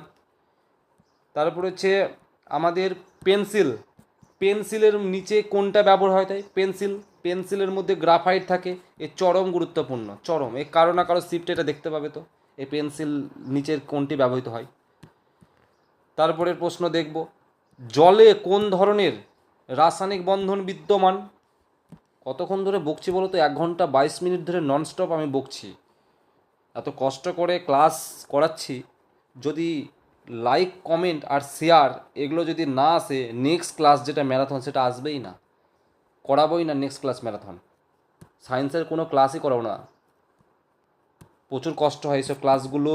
প্রিভিয়াস ইয়ার থেকে তোমাদের প্রশ্ন আগে হিন্দি আর ইংরেজিতে হতো, সেই জায়গায় আমি বাংলায় ট্রান্সলেট করে করে তোমাদেরকে সব প্রিভিয়াস ইয়ার শেষ করাচ্ছি। এগুলো অত হালকা বিষয় নয়। এ কোথাও বই পাবা না, বাংলায় কিনেও পাবা না। তো কষ্ট হয়, নিজেও দেখো আর 4 জনকে দেখতে সাহায্য করো। ভিউজ না আসলে আমি কী করে ক্লাস করাবো? সত্যি কথা বলছি, আজকে এগুলো কেউ বলবে না। আমার ভিডিওতে যদি 1000 ভিউ হয়, 1000 ভিউয়ে আমি খুব বেশি হলে 20 থেকে 30 টাকার মধ্যে আমাকে ইউটিউব দেয়। 20 থেকে 30 টাকা। আমি সারা দিন রাত খেটে আমি 20 টাকা ইনকাম করবো তোমার। সুতরাং তোমাকে তো শেয়ার লাগবেই। যত বেশি শেয়ার হবে তত ভিউজ হবে, 2 টাকা ইনকাম হলেই ভিডিও করতেও ভালো লাগে। না হলে এর জন্য তো ক্লাস করাই না, দেখতে পাবো। বলো না স্যার ক্লাস আসছে না, তাহলে থোড়ি ভিউস আসছে তাই ক্লাস করাবো। তো এটা হাইড্রোজেন। জলে কোন ধরনের রাসায়নিক বন্ধন বিদ্যমান? হাইড্রোজেন। ইউটিউবে কোনো টাকা নেই, শুধু কষ্টই কষ্ট। নিচের কোনটি অধিক সংকোচনশীল? সব থেকে বেশি সংকোচনশীল তো গ্যাস। তুমি সিলিন্ডারের মধ্যে গ্যাস ভরে নিচ্ছ চেপে চেপে চেপে চেপে। তুমি জল দেখো, জল চেপে চেপে ভরো দেখি। একটা বালতিতে 1 বালতি জল ভরলে ওখানে আর চেপে চেপে জল ভরতে পারবে? হাত দিয়ে চাপো জল, পারবে না। কিন্তু গ্যাসকে পারবে, গ্যাসকে চেপে চেপে ভরতে পারে। বেলুনের মধ্যে গ্যাস ভরে দিয়েছো তুমি, আরও ভরছো, ফটাস করে বেলুন ফেটে গেল, ওটা বেশি বাড়াবাড়ি হয়ে গেল। তারপরে দুধে পিএইচের মান কত? 6.6 পূর্বে আলোচনা করেছি আমি স্যার। নিচের কোনটি কার্বনের একটি রূপভেদ নয়? কার্বনের রূপভেদ কিন্তু স্যার যেটা C60, এটা কিন্তু কার্বনের একবারে 100% রূপভেদ। গ্রাফাইটও রূপভেদ। হীরাও কিন্তু কার্বনের রূপভেদ, কিন্তু মিথেন, স্যার মিথেন কোনো কার্বনের রূপভেদ নয়। স্যার শক্তির একক কী? শক্তির এই ইউনিট থেকে একটা প্রশ্ন কনফার্ম আসবে, এই যে একটা চ্যাপ্টার লিখে নাও ইউনিট, এই ইউনিট থেকে একটা প্রশ্ন কনফার্ম আসবে। তো জুল, জুলের একক হচ্ছে আমাদের, জুলের একক হচ্ছে, শক্তির একক হচ্ছে সব জুল। ওকে, তারপরে আবার একটা অঙ্ক, এই অঙ্কটা তোমরা করবে তো, ত্বরণ চেয়েছে ত্বরণ, এই অঙ্কটা করবে। আমি শিখেছি, বলছে একটি গাড়ির গতিবেগ 10 মিটার/সেকেন্ড থেকে 58 মিটার/সেকেন্ড থেকে বেড়ে 90 কিমি/ঘন্টা হয়, ত্বরণ কত, অ্যাক্সিলারেশন কত? এ শিখেছি স্যার আমি, যে আমাদের প্রাথমিক বেগ মাইনাস চূড়ান্ত বেগ বাই সময়। কিন্তু একটা জিনিস মনে রাখবে, এবার অনেকে এটা সূত্র ফেলে করবে, করে বলবে স্যার হচ্ছে না তো, মিলল না, কমেন্ট করবে। এখানে দেখেছো এটা কিমি/ঘন্টা রয়েছে, এখানে কিমি/ঘন্টা, তুমি যেটা পাবে সেই কিমি/ঘন্টাটাকে মিটার/সেকেন্ডে কনভার্ট করবে। সাপোজ ধরে নাও এই 90 থেকে 58 বাদ দিলাম, কত হলো? 2, 4, 3, 32, এই 32কে মিটার/সেকেন্ডে করবে। কি করবে স্যার? 5/18 করবে। 5/18 করলে মিটার/সেকেন্ড হয়ে গেল। বা তুমি 5/18 নাও করতে পারো, তুমি 1000 মিটার, কিলোমিটার থেকে মিটারে করলাম 1000। আর যখন আমরা ঘন্টাকে সেকেন্ডে করি তখন আমরা করি 3600। 32 ইন্টু 1000/3600 করো না কেন? আর নিচে তো ভাগ 10 তো থাকবে, দিয়ে এটা আমাকে করে বলো কতটা উত্তর হচ্ছে, দেখবে 1 মিটার/সেকেন্ডে উত্তর হবে। ঠিক আছে, যদি সেটাও বুঝতে না পারো, পরবর্তী সায়েন্সের যে ম্যারাথন ক্লাসটা আনবো, কমেন্ট করে দিবে, এইটা আমি করে দেবো, এই অঙ্কটাও করে দেবো। এ কনফার্ম ত্বরণ থেকে একটা প্রশ্ন আসবে। ঘরোয়া সংযোগে ফ্যান এবং ল্যাপটপগুলো কিভাবে যুক্ত থাকে গো? এই যে বাড়িতে আমাদের ইলেকট্রিকগুলো কি সমান্তরাল সমবায়ে যুক্ত থাকে? সেটা ফ্যান হোক, তোমার ইলেকট্রিক বোর্ড হোক, টিভি হোক, দেখে লাভ নাই। সেগুলো সব বাড়ির মধ্যে যেগুলো থাকে স্যার, সেগুলো সব সমান্তরাল সমবায়ের সাথে বাড়িতে পুরো আমাদের ইলেকট্রিক লাইন, যারা ইলেকট্রিকের কাজ করে এগুলো জিজ্ঞাসা করে ফট করে বলে দেবে। কারণ বাড়িতে আমাদের যে ইলেকট্রিকের কাজ হয়, এই যে লাইন ফেলে, পাইপ ফেলে, সব সমান্তরাল সমবায়।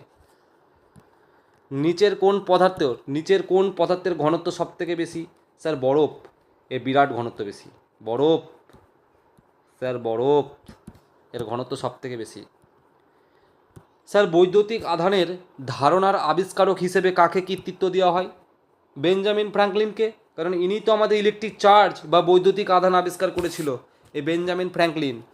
Michael Faraday তড়িৎচুম্বকত্ব।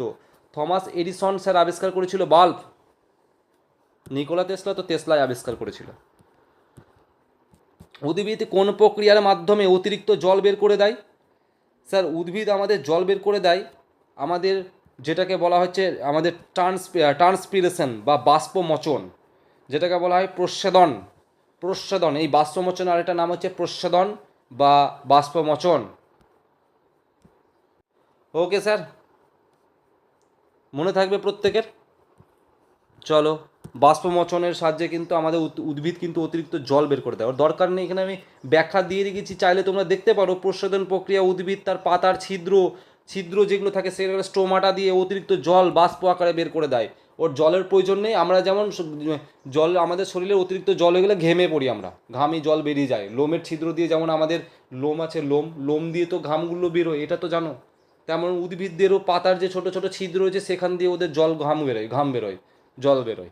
সেই যে ছিদ্রটাকে, সেটা স্টোমাটা বলা হয়।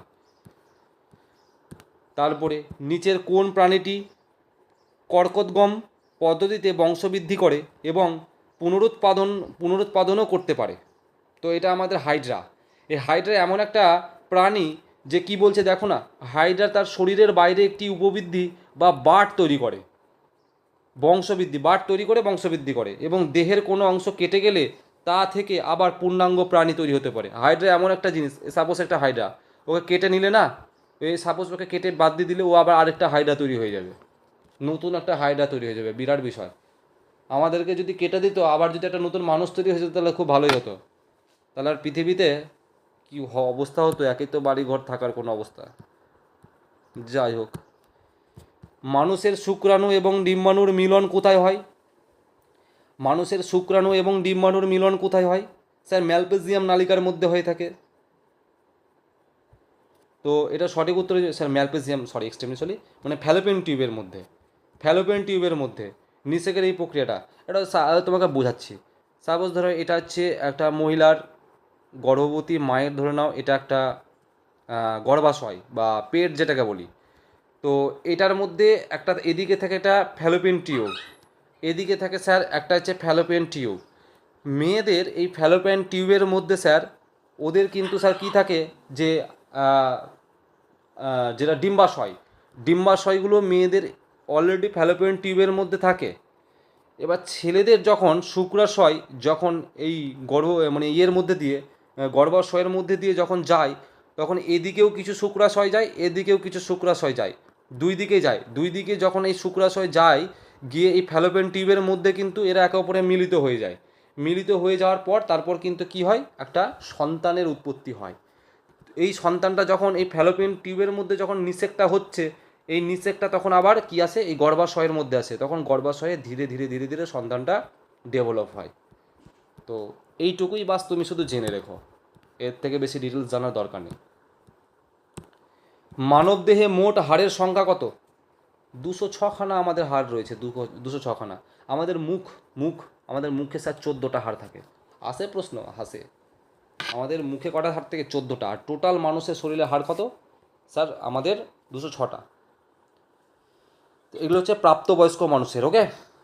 বাচ্চাদের 300 থেকে 350টার মতন হাড় থাকে বাচ্চাদের। মেয়েদের হাড় আবার কম থাকে ছেলেদের তুলনায়। আমাদের হাড় বেশি থাকে, মেয়েদের হাড় কম থাকে, এই জন্য মেয়েদের শক্তি কম ছেলেদের তুলনায়। তারপরে মানবদেহের দ্বিতীয় বৃহত্তম গ্রন্থি। আচ্ছা, প্রথম তো আমরা জানি মানবদেহের দ্বিতীয় বৃহত্তম গ্রন্থির নাম কি? প্রথম সবথেকে বড় গ্রন্থি হচ্ছে আমাদের যকৃৎ, এটা 1 নম্বর। দ্বিতীয়টা হচ্ছে কি স্যার? অগ্নাশয়, এটা 2 নম্বর। তারপরে স্যার মানুষের শরীরে ভিটামিন সি এর অভাবে কী রোগ হয়? স্যার স্কারবি রোগ হয়। পূর্বে আলোচনা করি ভিটামিন বি এর অভাবে কী রোগ হয়? বেরিবেরি রোগ হয়। ভিটামিন এ এর অভাবে রাতকানা। রিকেট রোগ হয় স্যার ভিটামিন ডি এর অভাবে। তাহলে ভিটামিন সি এর অভাবেই তো স্কারবি পড়ে থাকলো। এই vitamin A B C D তো খুব আসছে প্রশ্ন, প্রত্যেকটা শিফটেই দেখতে পাচ্ছি প্রশ্নটা। তারপরে লালার পিএইচ মান কত? লালা, এদের লালা পড়ে না, কুকুরের লালা পড়ে, আমাদের মানুষের লালা পড়ে খাবার দেখলে, লালা রস ঝরে মুখ থেকে, জিভ থেকে। তো তারও আবার পিএইচ মান রয়েছে, সেটা আছে 3। মানুষের লালা রয়েছে সামান্য আম্লিক প্রকৃতির হয়। এর গড় 3 কেন বললাম, সরি, এক্সট্রিমলি সরি, মানে সঠিক উত্তরটা অপশান 3, এক্সট্রিমলি সরি, অনেকক্ষণ ধরে বকছি তো। 6.8, 6.8 হচ্ছে মানুষের লালার পিএইচের মান, ওকে। একটু সামান্য আম্লিক টাইপের হয়, টক টক টক টক টাইপের। তুমি বুঝতে পারবে না, কারণ সামান্যটুকু তো, 7 থেকে 0.2 কম, তাহলে কি করে বুঝবে? সোডিয়াম ক্লোরাইডের রাসায়নিক সংকেত কি? সোডিয়াম ক্লোরাইড তো স্যার NaCl, পূর্বে আলোচনা। সোডিয়াম মানে হচ্ছে এইগুলো অনেকে ভুল করবে। এই তোমার পরীক্ষায় বলবে যে সোডিয়ামের সংকেত কি? থাকবে এসে, মের দিবে, এসের সাথে মিল রয়েছে, সোডিয়াম এসে মের দেবে, কিন্তু না, সোডিয়াম মানে হচ্ছে Na। তারপরে একটা হচ্ছে পটাশিয়াম, পটাশিয়ামের সংকেত কি? অপশানে থাকবে পি, কে, তারপরে তোমার এন। পটাশিয়াম পি পি মিলে চলে আসবে না, পটাশিয়ামের সংকেত হচ্ছে কে। এগুলোও আসে পরীক্ষায়, তোমাদের অগ্নিবীর আসে, কিছুতে আসুক আর না আসুক, তোমাদের অগ্নিবীর আসে, যাচাই করে। আর এতক্ষণ আমি যতদূর ক্লাস করে বুঝলাম, তোমাদের 9-10-এর সায়েন্সের চ্যাপ্টার কতটা গুরুত্বপূর্ণ, যে শেষ করবে সেই সায়েন্সের সব বাজিমাত করে আসবে। তারপরে লোহার মরিচা ধরার ক্ষেত্রে কি ঘটে? লোহায় মরিচা ধরার ক্ষেত্রে তো আমি পূর্বে আলোচনা করেছিলাম, জারণ, অক্সিডেশন, জারণ হয়। লোহায় যখন মরিচা ধরার ক্ষেত্রে কি হয়? জারণ হয়। দেখো আমি লিখে রেখেছি, বাতাসে অক্সিজেন, জলীয় বাষ্পের সাথে লোহার রাসায়নিক বিক্রিয়াকে জারণ বলা হয়, যার ফলে মরিচা ধরে। বাংলা ভাষা বুঝতে পারলে বুঝো। নিচের কোনটি ভবিষ্যতের ধাতু, যেটাকে আমাদেরকে ফিউচার মেটাল অফ ফিউচার নামে পরিচিত? তো মনে রাখবে, আমাদের যে টাইটেনিয়াম ধাতুটাকে আমাদের ভবিষ্যতের ধাতু বলা হয়। কারণ কি? কারণ বলছে উচ্চ শক্তি, হালকা হওয়ার কারণে মহাকাশ প্রতিরক্ষা শিল্পে টাইটেনিয়াম গুরুত্ব অপরিসীম। কারণ এই যে এক স্থান থেকে তুমি রকেট লঞ্চ করে উপরে পাঠাচ্ছ, এত ভারী, ওইটা তো রকেটটা তো একটা নিজের ওয়েট নিয়ে যাচ্ছে, সেটা এরোপ্লেন হোক, হেলিকপ্টার হোক, রকেট হোক, একটা গ্রহ থেকে আরেকটা গ্রহে যাচ্ছে, কত টাকা সরকারের খরচ হচ্ছে বলো তো। বাট যদি টাইটেনিয়াম যদি দিয়ে ব্যবহার করা হয়, তাহলে কিন্তু খুব হালকা হয়ে যাবে। হয়তো কস্টলি হলেও মানে জিনিসটা হালকা হবে, 4 জনের জায়গায় আর 6 জন মানুষ যেতে পারবে। যদি রকেটেরই ভারী যদি 100 কিলো হয় তাহলে আর কি করে হবে? টাইটানিয়াম কোথায় পাবে? খুব কম রয়েছে তো, এই জন্য এটাকে ভবিষ্যৎ ধাতু বলা হয়। পটাশিয়াম সালফেটের রাসায়নিক সংকেত কি? পটাশিয়াম সালফেটের রাসায়নিক সংকেত হচ্ছে K2SO4। লিখবে তো, K2SO4 পটাশিয়াম সালফেট। পটাশিয়ামকে কে দ্বারা প্রকাশ করছি একটু আগে আমি বলেছিলাম পটাশিয়ামের সংকেত, আর সালফেট হচ্ছে SO4 সংযুক্ত হয়ে K2SO4। গতিসূত্র যেটা হচ্ছে ল অফ মোশন কে প্রবর্তন করে? এটা আমাদের স্যার আইজাক নিউটন 1687 সালে 1787 সালে ল অফ মোশন যেটা গতিসূত্র আমাদের কিন্তু স্যার আইজাক নিউটন কিন্তু আবিষ্কার করেছিল। কি গ্রন্থে? মনে রাখবে স্যার এই যে নিউটনের, স্যার আইজাক নিউটনের একটা গ্রন্থ আছে যেটা হচ্ছে প্রিন্সিপিয়া গ্রন্থ। এই প্রিন্সিপিয়া গ্রন্থে 3টা গতিসূত্রর নাম লিখেছিল, যেটা হচ্ছে নিউটনের প্রথম গতিসূত্র, দ্বিতীয় গতিসূত্র, তৃতীয় গতিসূত্র। 3টেই আমি আলোচনা করেছি। প্রথমটা জাড্ডের সূত্র, দ্বিতীয়টা বল, তৃতীয়টা ক্রিয়া ও প্রতিক্রিয়া। করে নি আলোচনা? একবার বলো যে করে নি। পৃথিবীর গড় কক্ষীয় বেগ, পৃথিবীর গড় কক্ষীয় বেগ কত? স্যার পৃথিবীর গড় কক্ষীয় বেগ হচ্ছে স্যার 29.8 কিলোমিটার পার সেকেন্ড। ওকে, পৃথিবীর এটা হচ্ছে আমাদের মিন যেটাকে হচ্ছে অরবিটাল ভেলোসিটি। হ্যাঁ, কারণ সূর্যকে প্রদক্ষিণ করার সময় পৃথিবী প্রতি সেকেন্ডে গড়ে 29.8 কিলোমিটার দূরত্ব অতিক্রম করে। মানে সূর্যকে যতটা প্রদক্ষিণ করছে পৃথিবী, প্রত্যেক সেকেন্ডে কত কিলোমিটার চলে যাচ্ছে ভাবো তো একবার। প্রত্যেক সেকেন্ডে মানে 1 সেকেন্ডে 29.8 মানে প্রায় 30 সেকেন্ড। মানে পৃথিবী সূর্যের চারিদিকে ঘুরে আমরা জানি 1 সেকেন্ডে কতটা ঘুরছে দেখেছো? 30 কিলোমিটার ঘুরে নিচ্ছে। তবেই তো 360 দিন 1 বছর হচ্ছে পুরোটা যখন ঘুরছে। এইটুকু তো লজিক লাগাও। অভিকর্ষজ ত্বরণ জি এর মান সব থেকে বেশি কোথায়?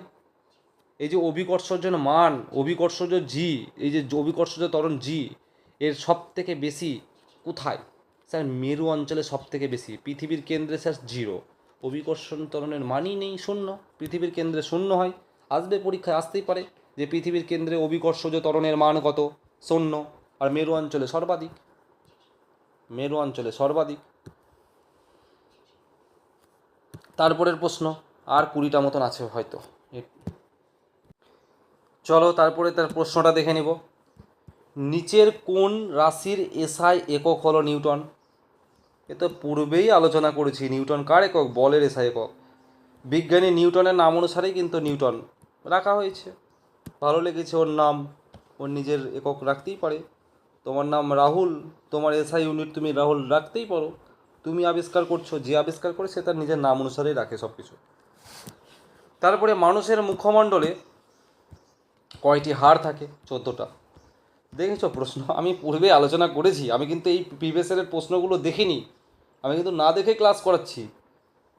তো দেখেছো কোথা থেকে প্রশ্ন, আমার প্রত্যেকটা কথার কতটা ভ্যালু।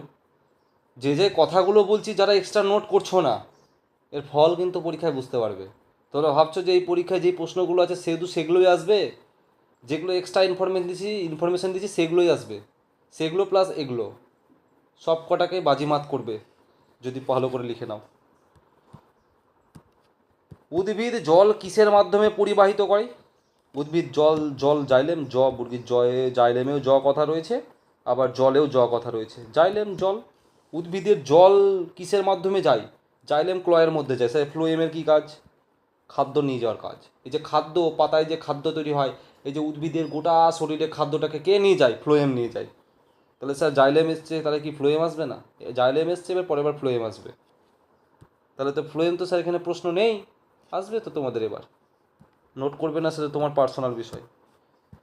কোন উদ্ভিদের কাণ্ডে সালোকসংশ্লেষ ঘটে? স্যার সালোকসংশ্লেষ কোথায়? কোন উদ্ভিদ? একটা উদ্ভিদ আছে ও আবার কাণ্ডের মধ্যে আবার সালোকসংশ্লেষ ঘটায়, আর কোনো উদ্ভিদের হয় না। সেটা হচ্ছে স্যার ক্যাকটাস। বাড়িতে মনসা গাছ আছে, ফণি মনসা গাছ, ওই যে কাঁটা হয়, পাতা ফাতা দেখবে ছোট ছোট পাতা হয়, ফণি মনসা কাঁটা হয় পুরো, ক্যাকটাস বলে যেটা, ও আবার কাণ্ডের মধ্যেই সালোকসংশ্লেষ হয়, বাকিগুলোর কারো হয় না। বিরাট উদ্ভিদ। স্পাইরোগাইরার প্রজনন পদ্ধতি কি? স্পাইরোগাইরা কিসের সাহায্যে প্রজনন করে? স্যার খণ্ডায়ন, ফ্র্যাগমেন্টেশনের সাহায্যে কিন্তু সে আবার প্রজনন করে, বংশ বিস্তার করে এক কথায়। কোন কোষ অঙ্গাণুকে কোষের আত্মঘাতী থলি বলা হয়? গুরুত্বপূর্ণ নয় প্রশ্নটা? লাইসোজোমকে কোষের আত্মঘাতী থলি বলা হয়। আত্মঘাতী, এর চরম গুরুত্বপূর্ণ। আত্মঘাতী থলি কিন্তু লাইসোজোমকে বলা হয়। স্যার গলগি বডিকে কী বলা হয়? স্যার গলগি বডিকে বলা হয় ট্রাফিক পুলিশ। ট্রাফিক পুলিশ লিখেই দিই, কোথায় চলে ফলে আসবে, ট্রাফিক পুলিশ। রাইবোজোমের মধ্যে প্রচুর পরিমাণে কী থাকে? প্রোটিন। প্রোটিন কিসে পাওয়া যায়? রাইবোজোম। লিখবে লিখবে, যে লিখবে না সে বুঝতে পারবে। যে সমস্ত প্রাণী ডিম পাড়ে তাদের কি বলে? তাদের স্যার ওভিপ্যারাস বলে, অন্ডজ। বাংলাকে বলি অন্ডজ, মানে যে আন্ডা দেয়, যে ডিম দেয়, অন্ডজ, যেটাকে ইংরেজিতে বলে ওভিপ্যারাস। বাস। তারপরে সবচেয়ে নমনীয় ধাতু কোনটা? নমনীয় বলতে গেলে সোনা, নমনীয় ধাতু, খুবই নমনীয়, সব থেকে নমনীয় ধাতু। ভিটামিন বি 12-এ কোন ধাতু থাকে জানো? কোবাল্ট। ভিটামিন বি 12-এর, এটা তো আমাদের মানে কি বলবো, এই যে ডাব্লিউবিবি পুলিশ কনস্টেবলের পরীক্ষায় এটা এসছে যে ভিটামিন বি 12-এ কোন ধাতু, সম্ভবত ডাব্লিউবিবি কি কেপিতে এসছে কলকাতা পুলিশে, যে ভিটামিন বি 12-এ কোন ধাতু থাকে? কোবাল্ট। তো আমাদের যা সায়েন্সের প্রশ্ন এসছে এইগুলো মনে হয় ডাব্লিউবি কলকাতা পুলিশেও আসে না এরকম। ভালোই তোমাদের 9-10-এর ভালোই জ্ঞান লাগবে সায়েন্সের। নিচের কোন ধাতুটি উজ্জ্বল বা চকচকে?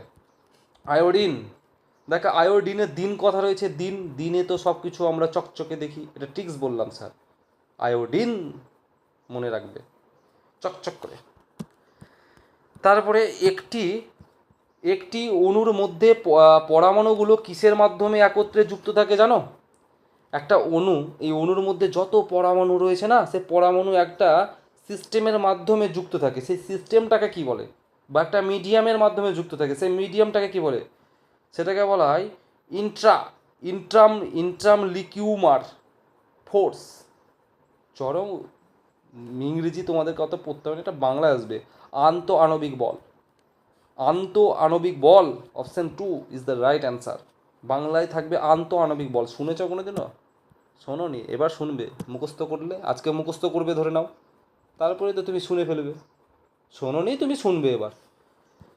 বৈদ্যুতিক সার্কিটে ইলেকট্রিক ফিউজ, বৈদ্যুতিক সার্কিটে যে ইলেকট্রিক ফিউজের ব্যবহারের উদ্দেশ্য কী? ফিউজ তার কেন, এক কথায় বলতে গেলে তোমরা ফিউজ তার ব্যবহার করো? ফিউজ তার বাড়িতে কেন? ফিউজ তারের ব্যবহার কিসের জন্য করি আমরা? ফিউজ তার কেন? ফিউজ তার তো ব্যবহার না করলেও দরকার ছিল আমাদের। ফিউজ লাগানোর বাড়িতে কোনো দরকার আছে কি? বলে না ফিউজ কেটে গেছে, ফিউজ কেটে গেছে। আরে ফিউজ কেন ব্যবহার করি? কারণ হচ্ছে অতিরিক্ত বিদ্যুৎ প্রবাহ থেকে বৈদ্যুতিক সার্কিট রক্ষা করে। হঠাৎ দুমদাম করে বেশি বেশি পরিমাণে কারেন্ট চলে এসছে, বাড়িঘর তো সব পুড়িয়ে দিবে। তার সেই বাড়িঘর যাতে পুড়বে না তার জন্য আমাদের সেটাকে রক্ষা করে ফিউজ। ফিউজের মধ্যে দেখবে সেই থাকে চীনামাটির যে প্লেট লাগানো থাকে, প্লেট বিভিন্ন পোলেরিতেও দেখবে টানা দিয়ে লাগানো থাকবে। টানা যে তারটা টানা দিয়ে থাকে না, সেই তার আগে দেখবে চীনামাটির সেই লাগানো আছে, কারণ ওটা অতিরিক্ত বিদ্যুৎ প্রবাহকে আটকে দেয়, হাই ভোল্টেজটাকে আটকে দেয়, নাহলে তো সবই যাবে। যান্ত্রিক শক্তি, যান্ত্রিক শক্তি কি? বলছে কোনো বস্তুর গতিশক্তি ও স্থিতিশক্তির একটা সমষ্টি। যান্ত্রিক শক্তি সেটাই। যেমন হচ্ছে একটা স্প্রিং, একটা স্প্রিং প্যাঁচালো, এই স্প্রিংটাকে তুমি চাপবে, এটা কোন শক্তিতে রূপান্তরিত হলো? যখন তুমি এটাকে চাপ করে প্রেসার করে ছোট করে দিলে, যান্ত্রিক শক্তিতে। মানে অ্যাকচুয়ালি মানে এটা মানে যান্ত্রিক তো মানে স্থিতিশক্তি, গতিশক্তি আর স্থিতিশক্তি, তাহলে কোন শক্তিতে রূপান্তরিত হলো? স্থিতিশক্তিতে রূপান্তরিত হলো। তো যাই হোক, স্থিতিশক্তির সাথে যান্ত্রিক শক্তির কোনো সম্পর্ক নেই, একটু ভুল করে বলেছি, ওটাও প্রশ্ন আসতে পারে। তো ওটা স্থিতিশক্তি। তো যান্ত্রিক শক্তি অ্যাকচুয়ালি কোনো বস্তুর গতিশক্তি এবং স্থিতিশক্তির এই দুটোর সমষ্টি মিলে হচ্ছে যান্ত্রিক শক্তি। শুধু এটুকুই মনে রাখো। নিউটনের দ্বিতীয় গতিসূত্রে কোন ধারণার অবতারণা করে? ফোর্স, বল। কতবার আসছে প্রশ্নটা। তারপরে চাঁদ থেকে আলো আসতে পৃথিবীতে কত সময় লাগে? Sir 1.3 second. তোমরা প্রত্যেকে জানো সূর্য থেকে পৃথিবীতে আলো আসতে কত সময় লাগে? প্রত্যেকে জানো 8 মিনিট সামথিং। কিন্তু চাঁদ থেকে পৃথিবীতে আবার আলো আসতে কত সেকেন্ড সময় লাগে? তো এটা 1.3 সেকেন্ড। বাবা, এই প্রশ্নটা অনেকদিন পর পেলাম তো। পৃথিবী যে বল দ্বারা সব কিছুকে নিজের দিকে টানে তার নাম কি? মাধ্যাকর্ষণ, গ্র্যাভিটি। এই গ্র্যাভিটির জন্য আমরা কিন্তু উপরে উঠে যাই না, দপ দপ করে উঠে আকাশের মধ্যে ভেসে যাই না, কারণ আমাদের পৃথিবীর একটা নিজস্ব আকর্ষণ বল রয়েছে, সেটা হচ্ছে গ্র্যাভিটি, মাধ্যাকর্ষণ শক্তি রয়েছে, এ আমাদের সবসময় নিচে টানে। যেমন ওই আমাদের ইয়ের সূত্রটা, ওই আমাদের ভুলে গেলাম গো সেই ইয়ের সূত্রটা, যে আপেল কোনো কিছু উপরে ঢিলটাকে একবার ভাবো না, তুমি একটা ঢিলকে উপরে ছুড়লে, তুমি যখন ছুড়লে চাইলে তো ঢিলটা তো উপরে চলে যেতে পারতো, আর ফিরে আসতো না মাটিতে। একটা পাথর তুমি যখন উপরে ছুটছো, ভাবো না একবার তুমি টক করে ছুটলে, তো পাথরটা তো আকাশে গায়েব হয়ে যেতে পারতো। আকাশটা আবার নিচে কেন আসছে? কারণ কারণ পৃথিবীর একটা নিজস্ব আকর্ষণ বল রয়েছে, গ্র্যাভিটি রয়েছে, ও আবার নিচে টানছে ওকে। রান্না করার সময় কোন ভিটামিনটি সহজে নষ্ট হয়ে যায়? Vitamin C. কিচ্ছু পাবে না, এই যে রান্না করছে না, ভিটামিন সি সব নষ্ট হয়ে যায়। এই জন্য ভিটামিন সি আলাদা করে খেতে হয়। লেবু খাবে, লেবু প্রচুর ভিটামিন সি পাবে, পেয়ারা প্রচুর ভিটামিন সি, গরুর দুধ সব খাবে। রান্না করার সময় ওই যে গরম নিতে ছাঁচকা দিয়ে নাড়তে নাড়তে সব ভিটামিনই নষ্ট হয়ে যায়, কিচ্ছুই বেঁচে থাকে না, অল্প বেঁচে থাকে, ভিটামিন সি তো পুরোপুরি যায়। কী বলছে, পাকস্থলীতে পরিপাক কোন মাধ্যমে দক্ষভাবে সম্পূর্ণ হয়? মানে পাকস্থলীর পরিপাক, যেটাকে বলে গ্যাস্ট্রিক ডাইজেশন, সেটা কোন মাধ্যমে সম্পূর্ণ হয়? সেটা হচ্ছে আম্লীয় মাধ্যমে। সাধারণ বিষয়, আম্লিক মানে হচ্ছে অ্যাসিড, অ্যাসিড পাকস্থলীতে HCl অ্যাসিড থাকে, আর অ্যাসিড মানে আম্লিক। নিচের কোন প্রজাতি নিচের কোন প্রজাতির প্রাণীর মধ্যে বহিনিষেক ঘটে? বহিনিষেক, যেটা এক্সটার্নাল, যেটাকে বলা হয় ফার্টিলাইজেশন, এটা একমাত্র ব্যাঙ, ফ্রগকে বলি ব্যাঙ, সেই ব্যাঙের মধ্যে কিন্তু আমাদের বহিনিষেক হয়ে থাকে। তারপরে ফুলের কোন অংশ থেকে ফল উৎপন্ন হয়? ফুলের কোন অংশ থেকে ফল, একটু আগে পেয়েছিলাম, ডিম্বাশয়, ওভারি, এই ওভারি থেকে কিন্তু ফুলের অংশ থেকে ফল উৎপন্ন হয়। ওকে। আর স্যার যদি এখানে তোমার প্রশ্ন থাকতো যে ফুলের কোন অংশ থেকে বীজ উৎপন্ন হয়? বীজ আলাদা আর ফল আলাদা, নর্মাল বিষয়, বীজ আলাদা। বীজ স্যার ডিম্বক, আর ফল বললে স্যার ডিম্বাশয়। এই প্রশ্নটা আগে পেয়েছি, যারা প্রথম থেকে ক্লাস করেছো, এই ডিম্বক কিন্তু পেয়েছি, এই পার্থক্যগুলো ভালো বুঝতে পারবে। তারপরে নিচের কোনটি সাধারণত শ্বাসনালী নামে পরিচিত এবং ফুসফুসে বাতাস চলাচলের প্রধান পথ? ট্রাকিয়া। এই ফুসফুস দেখেছো, ফুসফুস লাংসের মধ্যে প্রচুর ছিদ্র ছিদ্র বঙ্কাইটিস থাকে, তার মধ্যে ট্রাকিয়া থাকে, তো সেই ট্রাকিয়াগুলোর মধ্যে বাতাস ঢোকে বেরোয়, তো সেটাই আর কি। নিচের কোনটি সাধারণত শ্বাসনালী নামে পরিচিত, যা ফুসফুসে বাতাস চলাচলের প্রধান পথ, সেটাকে বলি ট্রাকিয়া। 200টার বেশি প্রশ্ন আছে নাকি গো? 210টা প্রশ্ন রয়েছে, চলো না 200টা করে ফেলেছি, আর 10টা টক করে করে ফেলবো। তারপরের প্রশ্ন, যে প্রক্রিয়ায় একটি জীবকে যে কোনো সংখ্যক টুকরো করা হলে প্রতিটি টুকরো একটি পূর্ণাঙ্গ জীবে পরিণত হয়, তাকে কি বলে? তাকে বলা হয় যেটাকে বলা হয় আমাদের পুনরুৎপাদন। অর্থাৎ কি বলতো, কোনো একটা জীবকে তুমি কেটে কেটে ছোট ছোট টুকরো টুকরো করে কেটে দিলে, যেটা কাটলে সেটা আবার একটা আলাদা জীব তৈরি হয়ে গেল, পূর্ণাঙ্গ জীব তৈরি হয়ে গেল। ওই হাইড্রার উদাহরণটা পড়লাম না, একটা নতুন আবার পূর্ণ জীব তৈরি হয়ে যাবে। একটাই কাটলাম আরেকটা জন্ম নিল, একটাই কাটলাম আরেকটা জন্ম, এটাকে বলা হয় পুনরুৎপাদন। সাবান, স্যার সাবান কি? বাড়িতে তো প্রত্যেকে সাবান ব্যবহার করি। এই সাবানের মধ্যে সব থেকে হাই পরিমাণে ফ্যাটি অ্যাসিড থাকে। ফ্যাটের জন্যই তো ফেনা হয়, নাহলে কোথা থেকে ফ্যান আসবে? উচ্চতর ফ্যাটি অ্যাসিডের যে সোডিয়াম থাকে, সে সোডিয়াম এবং পটাশিয়াম লবণ, এটাই হচ্ছে সাবান। সাবান কি? উচ্চ ফ্যাটি অ্যাসিড এবং পটাশিয়ামের সংমিশ্রণ। নিচের কোন ধাতুটিকে ছুরি দিয়ে কাটা যায়? এই আগেই পড়েছি, সোডিয়াম, একে ছুরি দিয়ে কাটা যায়। তারপরে যে প্রক্রিয়ায় কঠিন সরাসরি তরল অবস্থায় রূপান্তরিত হয় তাকে কি বলে? কঠিন থেকে তরলে ট্রান্সফার হওয়ার প্রক্রিয়াকে বলা হয় গলন, মেল্টিং। এ বিরাট গুরুত্বপূর্ণ, বিরাট। আর যখন তরল থেকে গ্যাসে পরিণত হয় সেটাকে বলা হয় বাষ্পীভবন। আবার বাষ্প থেকে কঠিন, কঠিন থেকে বাষ্প, বাষ্প থেকে কঠিন, এই সব কটা আসে ঘুরিয়ে ফিরিয়ে। তো সব কটার উপর যখন সায়েন্সের ডিটেলস ক্লাস করাবো বলবো, একে আজকে অনেক বকলাম। তারপরে তরল অবস্থায় না গিয়ে কঠিন থেকে সরাসরি বাষ্পে পরিণত হওয়ার প্রক্রিয়া কী বলে? চলো না, বলতে বলতেই চলে আসলো। বললাম না এই জায়গাটা থেকে প্রশ্ন আসবে, এ তোমায় করতে হবে। তুমি একটা ভাবো, একটা তরল রয়েছে, তুমি ভাবো বাড়িতে যখন কোনো জলটাকে যখন টেম্পারেচার দিচ্ছ, সেটা বাষ্প হচ্ছে, অর্থাৎ সেটা গ্যাসে পরিণত হলো, বাষ্পে পরিণত হলো। এই বাষ্পটাকে এবার কারো তো মন হতে পারে যে বাষ্প ছিল সেই বাষ্পটাকে আমি আবার জোর জবরদস্তি কঠিনে পরিণত করব। আবার যে কঠিন জিনিসটা ছিল, কঠিন মানে আবার একটা বরফ হয়ে গেলো। সাপোজ তুমি ভাবো না বাষ্পটাকে তুমি বরফ তৈরি করলে, এই বরফকে আবার আমি গলিয়ে তরল তৈরি করব। তো এই পুরো প্রসেসগুলো পরীক্ষায় আসে, যে তরল থেকে গ্যাস বা বাষ্প, বাষ্প থেকে কঠিন, কঠিন থেকে তরল, তরল থেকে বাষ্প, এই পুরো প্রশ্নগুলো তোমাদের পরীক্ষায় আসে। তো সেটাই বলছে, তরল অবস্থায় না গিয়ে কঠিন থেকে সরাসরি, অর্থাৎ এই ছিল কঠিন, এইবার এই কঠিন থেকে বাষ্প হয়ে যাচ্ছে ডাইরেক্ট, তুমি বরফ থেকে বাষ্প হয়ে যাচ্ছে। এই প্রক্রিয়াটাকে কী বলা হয়? একে বলা হয় ঊর্ধ্বপাতন, এটাকে বলা হয় সাবলিমেশন, ঊর্ধ্বপাতন। আর স্যার কঠিন থেকে বাষ্পে, আর স্যার বাষ্প থেকে কঠিন, স্যার অপোজিটটা হচ্ছে স্যার যেটা হচ্ছে ডিস্টিলেশন, যেটা হচ্ছে আমার পাতন বলে থাকি আমরা, পাতন। আর স্যার বাষ্পীভবন ইভাপোরেশন, স্যার যেটা স্যার তরল থেকে বাষ্প হয়। এটা তো আমরা জানি, বাড়িতে যখন আমরা জল ফোটাই 100°C তাপমাত্রায়, তখন জল তো বাষ্প হয়ে ফোটে, তাহলে অর্থাৎ তরল থেকে বাষ্প হলো বাষ্পীভবন। নিচের কোনটির গলনাঙ্ক সব থেকে বেশি? ট্রাংস্টেন, মনে রাখবে আজকে, ট্রাংস্টেন এর গলনাঙ্ক সব থেকে বেশি। তারপরে কোনো বস্তুর ভর হলো একটি ভৌত রাশি, মৌলিক রাশি, স্কেলার রাশি, সবকটি। অবশ্যই সবকটি, অপশানে যদি সবকটি পাও অবশ্যই মেরে আসবে, কিন্তু এটা তোমার অ্যাকচুয়ালি সবকটিই মেরে আসবে পরীক্ষায়। তবে এটা মনে রাখবে, এগুলো একটা কারণ রয়েছে, কোনো বস্তুর ভর, এগুলো আমাকে আবার সেই ভরবেগের চ্যাপ্টারে ঢুকতে হবে। এটা মানে ফিজিক্যাল সব কিছু কোয়ান্টিটি থাকে, শুধু এতটুকু মনে রেখো বাস। যখন কোনো বল দুটি তলের মধ্যে আপেক্ষিক গতিকে বাধা দেয়, যখন কোনো বল দুটি তলের মধ্যে আপেক্ষিক গতিকে বাধা দেয় তখন তাকে কি বলে? তখন তাকে ফ্রিকশন বা ঘর্ষণ বলে। যখন কোনো বল দুটো তলের মধ্যে আপেক্ষিক গতিকে বাধা দিচ্ছে, ফ্রিকশন মানে ঘর্ষণ, তুমি ঘর্ষণ দিচ্ছ, ঘর্ষণ। ধরে নাও একটা কোনো কিছু পড়ছে, ওটাকে আটকানোর চেষ্টা করছো, সেই গতিটাকে বাধা দিচ্ছ, তার মানে তুমি তো ঘর্ষণ তো হবেই, সাধারণ বিষয়। সংযোগকারী বলছে সংযোগকারী তার ফুটিয়ে গেলে ইলেকট্রিক সার্কিট বা বর্তনী সম্পূর্ণ করতে নিচের কোনটি ব্যবহার করা যেতে পারে?